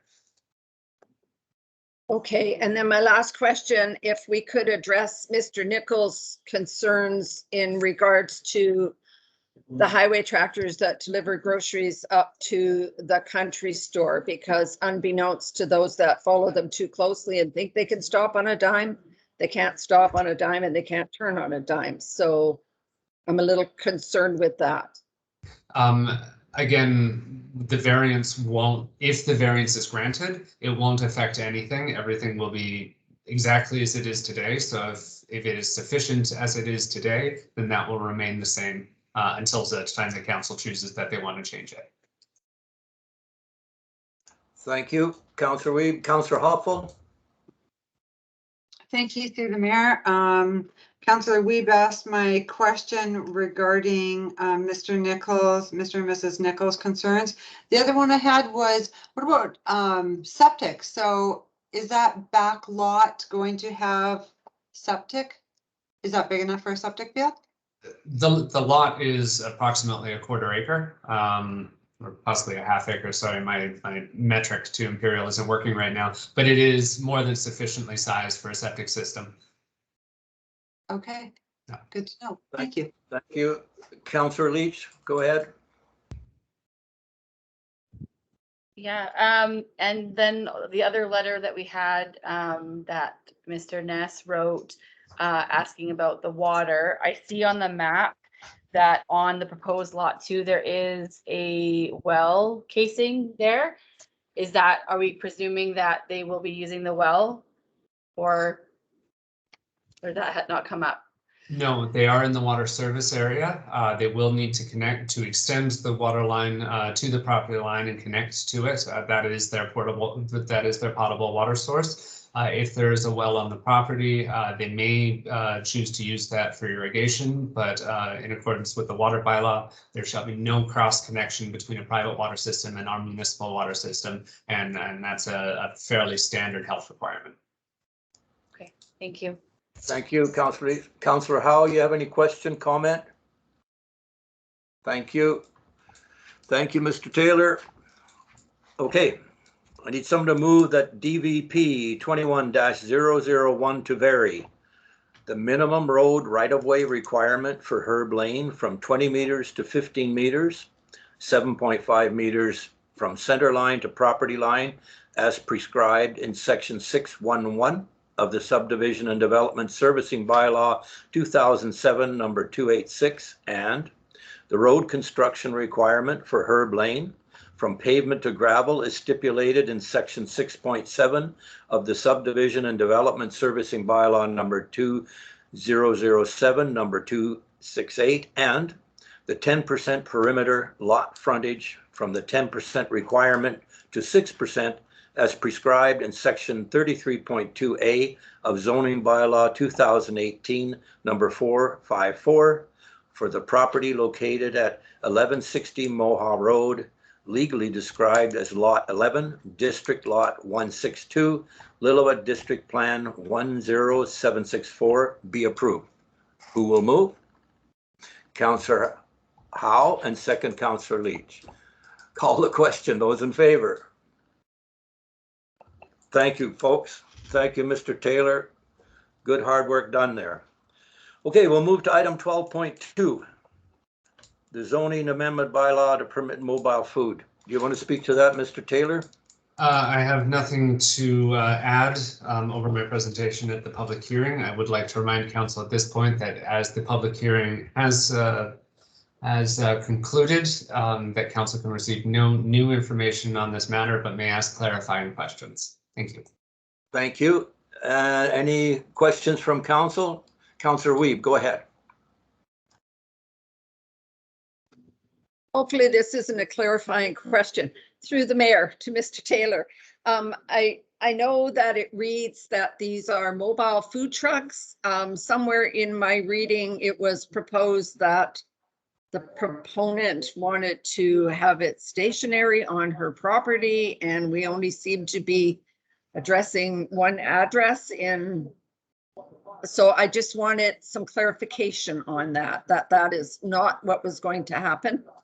That was the direction that was received from council, was to allow for food trucks on private property in the C1 zone, as well as on the road in the C1 zone. I believe that resolution was passed in late 2019, and it was as a direct result of a delegation or a letter that came to council asking for specifically that. So yes, having on a pad on private property would be permitted under this current bylaw amendment if adopted. Thank you. Also, sorry, I forgot to mention at the beginning as well that we can only consider third reading tonight, not adoption, because of the breadth of the bylaw. Some properties are within the Ministry of Transportation's controlled area under the Transportation Act, and the bylaw does require Ministry of Transportation approval before it can be adopted. Thank you, Mr. Taylor. Councillor Howe, go ahead. Yes, thank you. Through the mayor, Mr. Taylor, I just want to clarify the license of the food truck driver. Is that good for 2 years? It's for before they renew, or? I remember there was discussion about this. I just want to make sure I understand. The business license? Yes, I think it was. Oh, sorry. So that is for the that is for the mobile vending sites spoken to in the policy. I believe that they're awarded for 1 year and can be renewed for up to 3 years. Okay. Thanks. Yeah. Oh, go ahead, Councillor Howe. Sorry, just one last question. Are we looking at, is this a pilot project for a year, or is this just like a full out go ahead? From the direction received from council, this is a full zoning amendment. Once, if any food trucks are established on private property, they will be considered established legally. If council decides to change this, those will be permitted to continue under the Local Government Act legal non-conforming provisions until such time as it ceases for at least a year, being that it is a seasonal business primarily. For the licenses that you were speaking to under the for the road-based locations, I do suppose that there would likely be some wording in the agreement saying that council can revoke it at any time, and council could, of course, revoke the policy allowing for the mobile food sites that aren't on private property. But for the private property ones, no, that would be a simple business license, and once it's established, they could continue until they cease.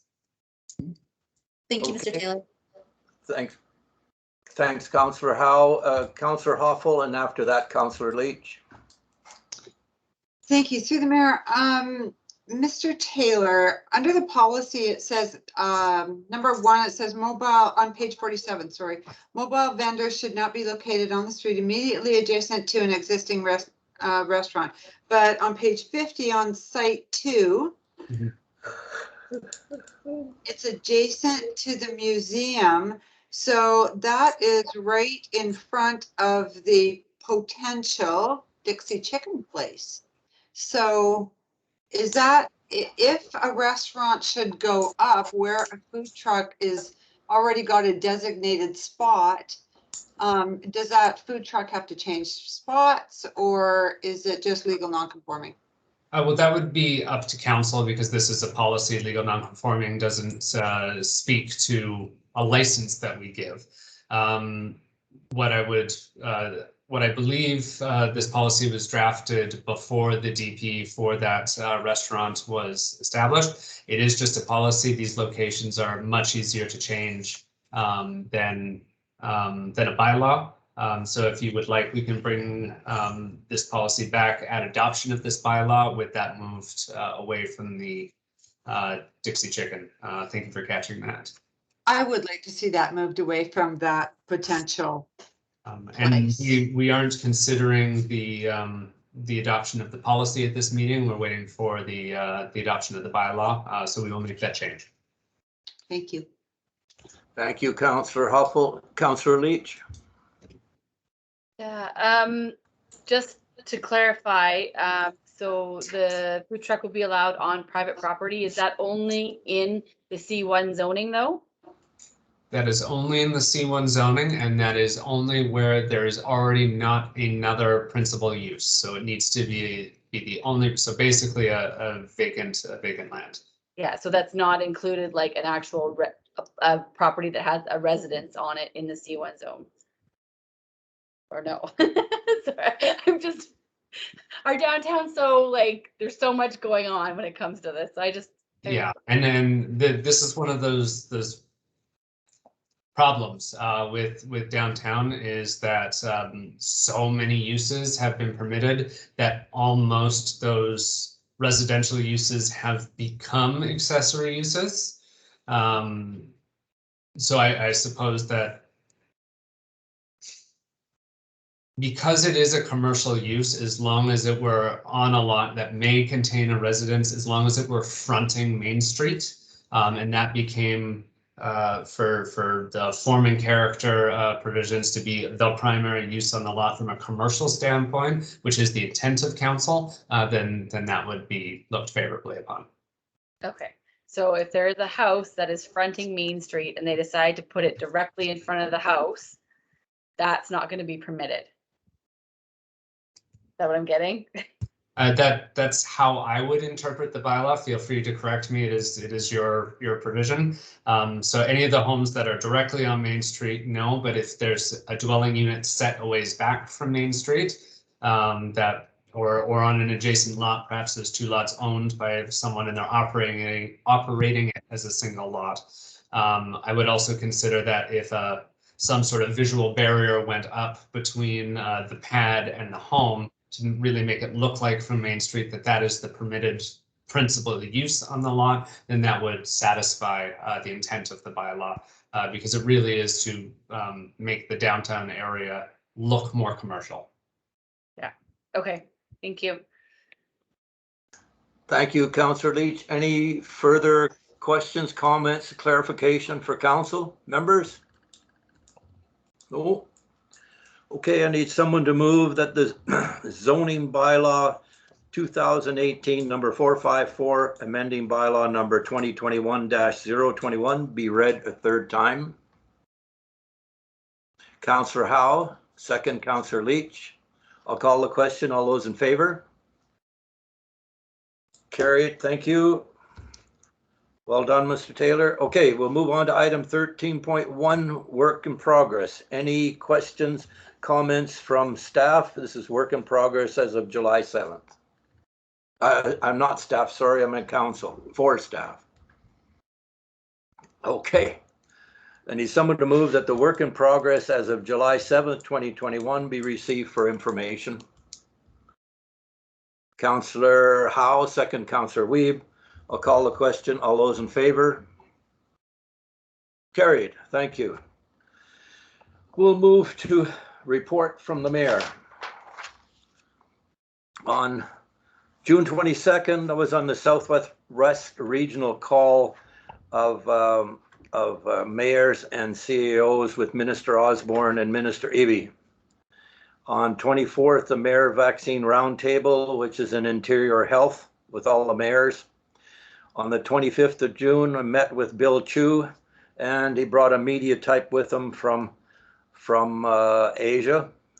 On the 26th, I met with MLA Jackie Taggart to keep her updated and also gain some intelligence in terms of our CAO making contact with the appropriate administration and deputy ministers on the initiatives that we're working on. On the 27th, National Post interviewed me regarding record temperatures and the bet that the mayor of Lytton and myself had in terms of whoever had the highest temperature would have a beer. God forbid, look what happened a few days later. On the 28th, I had a phone interview with the CAO with an RCMP corporal who was looking at the senior position here in Lillooet. On 29th, had discussions with some local residents regarding an approach to welcoming new potential residents and making them feel more welcome and the like, especially looking at our physicians, healthcare professionals, teachers, and others. On the 30th, obviously, was the Lytton fire and was in contact with Mayor Polderman twice that evening. On July 1st and 2nd was the Lytton evacuation. You know, all of our emergency service people were there, did an admirable job without a lot of, how would you say, a lot of preparation. And they really came, the residents were phenomenal in terms of coming out to help everybody at the rec center.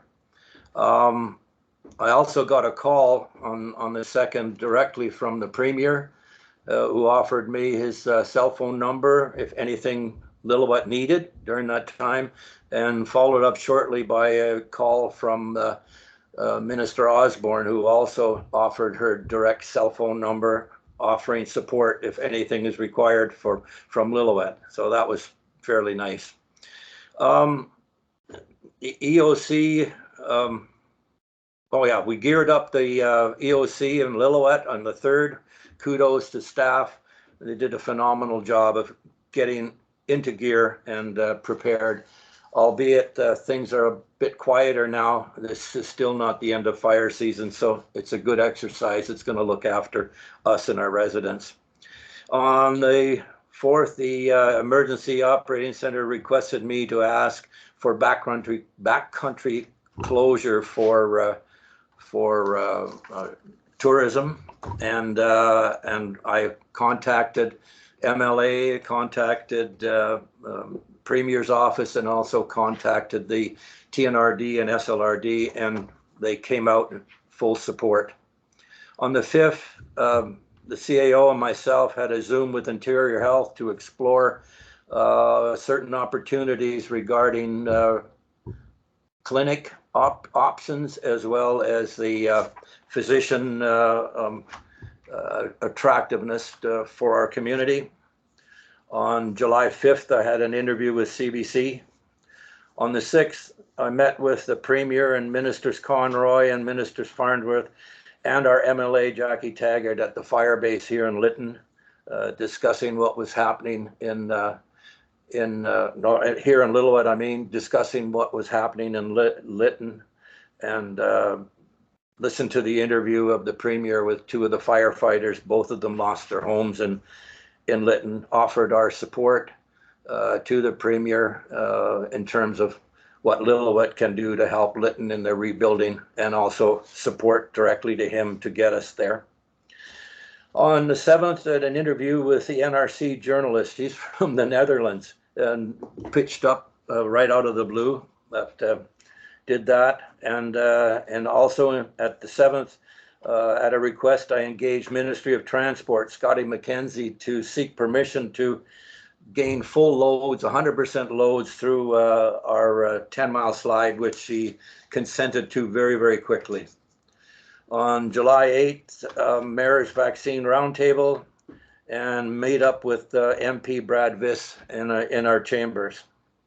On the 9th, had a conversation with a local business person regarding our district approach to tourism and welcoming the visitors on the road to recovery. That's it for me. Councillor Hupfel. It's a relatively hard act to follow. June 21st, we had the Committee of the Whole, the regular, the closed. June 27th, the special meeting regarding the stage 2 water.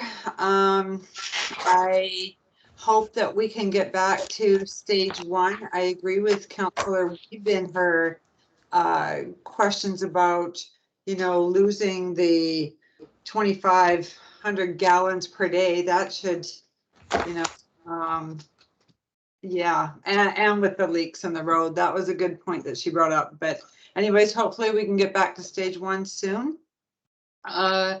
And then the fires, god awful. I don't know what I can say about those except for, you know, our hearts go out to those families that lost their jobs, their homes, their everything, you know, and some of their lives. July 8th, the NEDIC meeting. Well, with regard to the fires, I did bring up with SLRD about an evacuation notice on the up to the Cook Road on Texas Creek Road. The fact that people were still driving up there and there was nobody at the head of that road to say, hey, this is an evacuated area. No, nobody should be going in. There was tourists going in. And I think we really need to look at that in the future when we evacuate a road or a section of town, or it just needs some tweaking to ensure the safety of people's homes and possessions while they're not there. There was lots we said at that that NEDIC meeting. Maybe a C2C coming up, and I'll let Barb do the rest. July 12th, the committee of the whole, and also an update for the clinic. The Interior Health is taking over the clinic now. Rumor has it that they have a lease or they've taken it out, but they have taken it over. The doctors will remain at the clinic, and there is a job posting for clerical workers out there at the clinic, so they will become Interior Health employees. And if anybody's interested in applying for those, they are under Room to Grow, Interior Health, and their external postings. And that's it about for me. Thanks.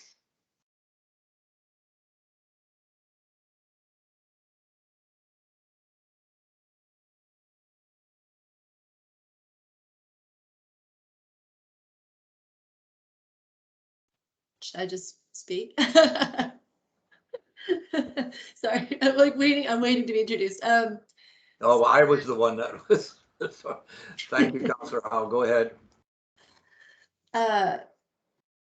First of all, that's really great news to hear about the clinic. I was really worried about the clinic and the sale of it and all of the equipment. So that's a fantastic update. Thank you, Councillor Hotfull, for the news. And with all things crazy going on, I have nothing to report. It's just a lot of digesting and a lot of a feeling of remorse for those who are being deeply affected by everything that's been hitting this community and local communities around us. So just spending some time in those thoughts. That's it for me. Thank you.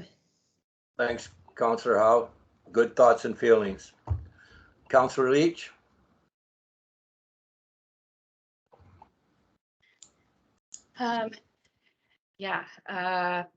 June 28th, I attended the special council meeting in regards to the water restrictions remotely. I apologize for all of the noise in the background. It was the best area that I could possibly attend that meeting on my phone with.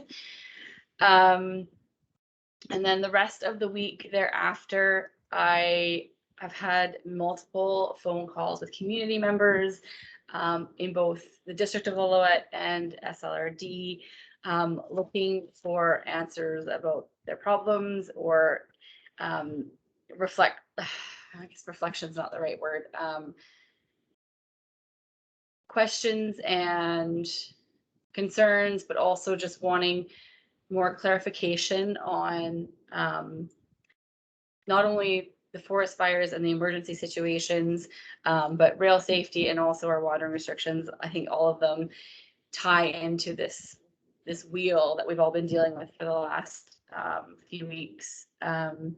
And then through those conversations, I was able to have some very good in-depth conversations with both our mayor and our SLRD rep Vivian Birch-Jones, who got the ball rolling, and out of that, conversations were started, and I know an emergency SLRD meeting was held to look at help for those ranchers that are at West Pavilion, that they're not getting they felt they were not getting the communication and clarity that they needed in this time. So that was what I spent doing in amongst all my other hats. I want to give a special shout out to Bob Van Adder at Virtual Help. The night that Lytton was evacuated, he answered my call to and he opened his store, and I met him down there, and he gave me at cost an entire box of phone chargers so those evacuees could charge the phones that they had and to contact loved ones. So it was so hard. I was so tired anyway from the trip that I'd had with my family, and then having come home to what was going on, but being grateful that I had a home to come home to, and then walking into the rec center with this thing of chargers for these people. And the girl I gave it to, obviously she was an evacuee, and she didn't know whether to cry or be happy. It was just such a there's no words to describe, I think, what was going on that night. But I also wanted to say thank you to the staff. You guys did an amazing job. And if you don't mind, I found something that was written online that I wanted to read to you guys, because it really does show the dedication. So just bear with me. I'm just going to pull it up. It was written by, where is it? Jeremy Sundin. He's a CFO of the Okanagan Regional Library. I have never met this man, but it was shared on LinkedIn, and I happened to come across it this morning.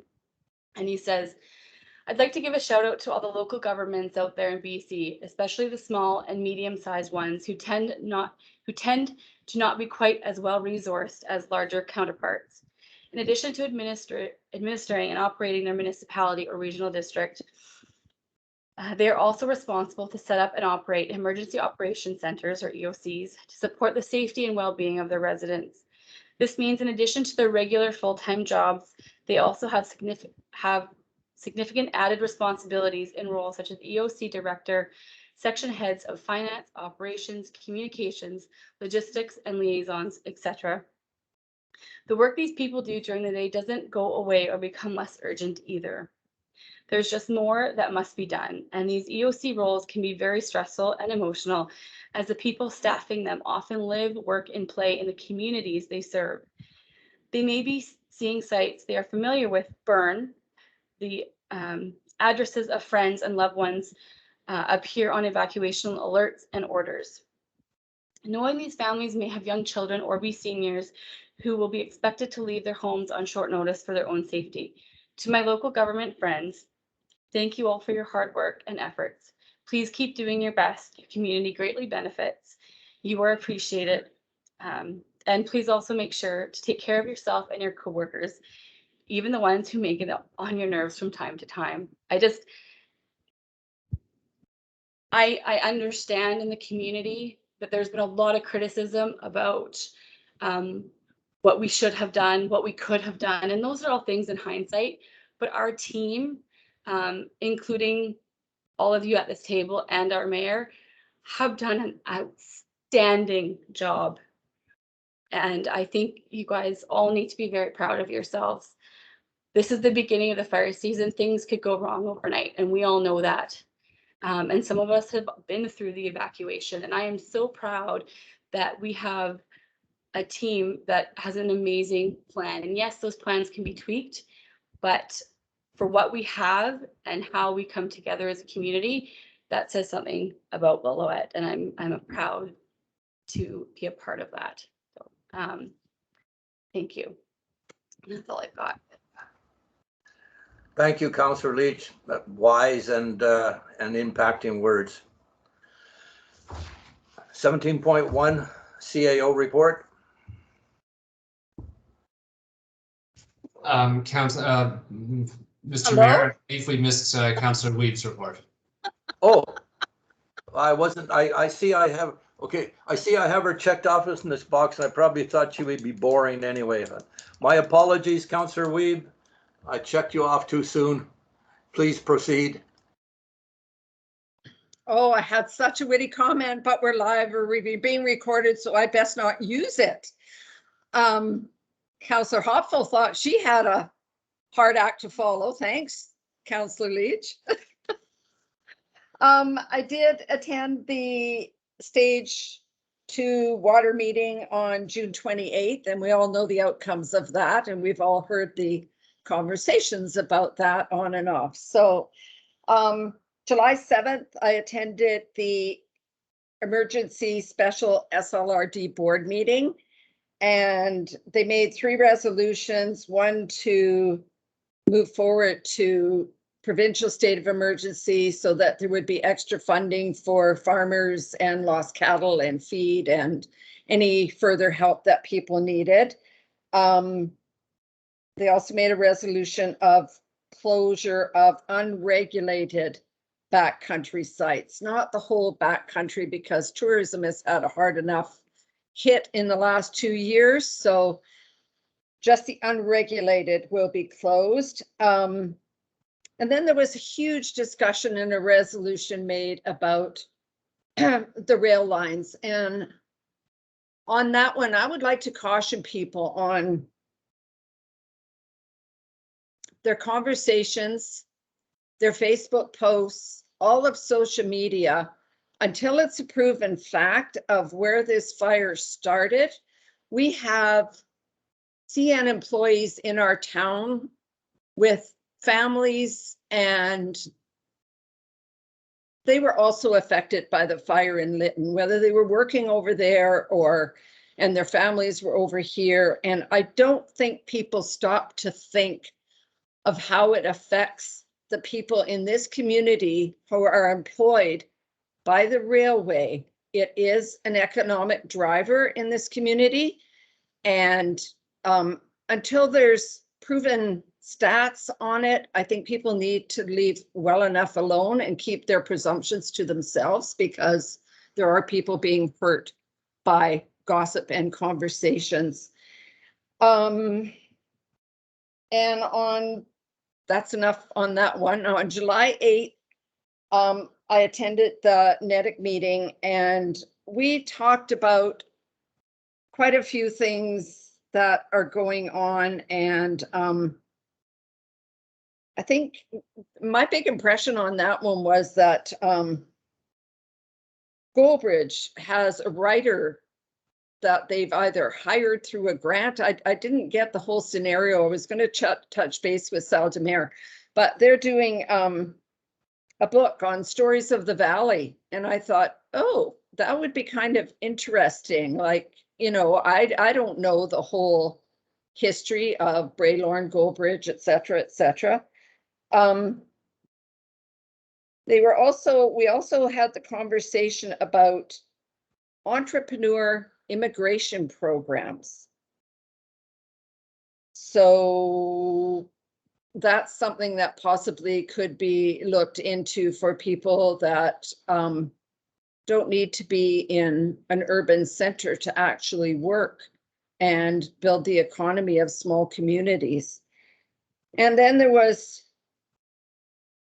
because Councillor Weep has an interest in our landfill, there was a discussion on the landfill hours, because there was really a lack of communication that they closed our landfill due to the hot weather, which it's always hot in Lillooet. It's been extremely hot, I get that, but why the SLRD would not think to maybe open earlier and close earlier and be closed for the hotter hours, rather just close it. And then there was supposed to be commercial only, and then there was recycling. It just went on and on and on. And I was being contacted, I think, for 2 days straight about the hours of the facility. So there was a discussion on that and some notes taken. So hopefully something will happen there. On July 9th, on a nicer note, I had to go to Ashcroft. I'm now the treasurer of Gold Country, Explore Gold Country. So I had to go over there to sign some papers. And I ran into a friend and we decided to go for lunch. And as we were going for lunch, lo and behold, who was there but Brad Viz getting takeout. Nice cat there, Mayor Bussey. Showing his prime end there. Anyway, so we had a really nice conversation with Brad and his colleagues in this little diner, and it's a fantastic little place, Slim Jim's in Ashcroft, if anybody's going over there at any time soon. And then I wanted to give a shout out. I'm really glad that we have extra RCMP officers. Yay.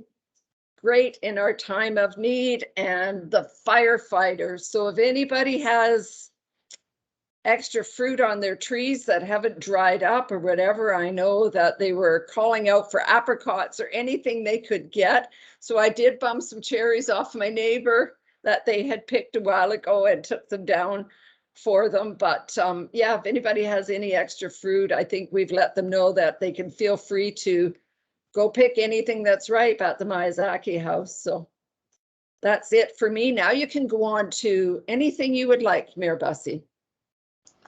Thank you, Councillor Weeb. Appreciate it. We'll move on to 17.1, CAO report.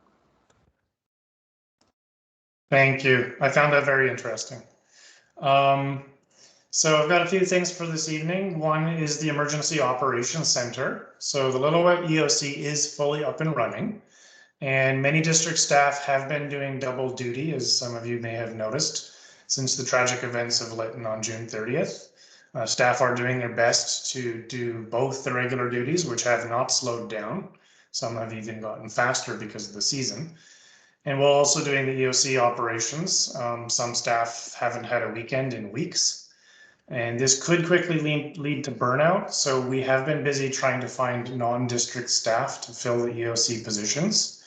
And we have been lucky in getting some dedicated local experts in planning, logistics, operations, and finance, and sort of speed training them in how an EOC operates, which is a very specialized thing.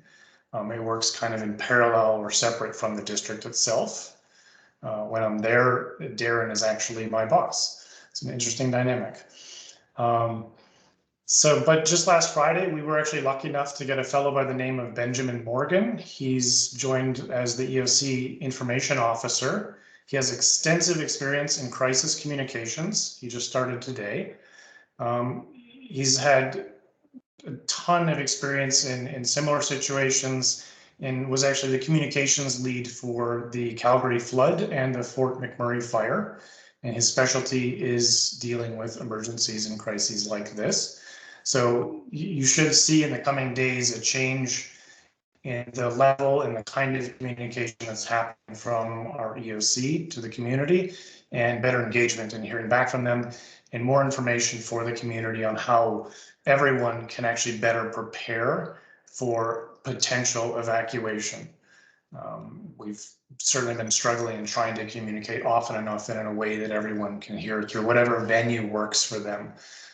Even just this morning, Ben and I were talking about perhaps doing a Facebook Live virtual City Hall and just do a Q&A and things like that that really connect us with the community, which takes a dedicated profession. So we're really excited to have him on. We've got him for at least 2 weeks, and we'll keep him as long as we can and pick his brain for everything we can so that we can continue doing this long after the crisis is over.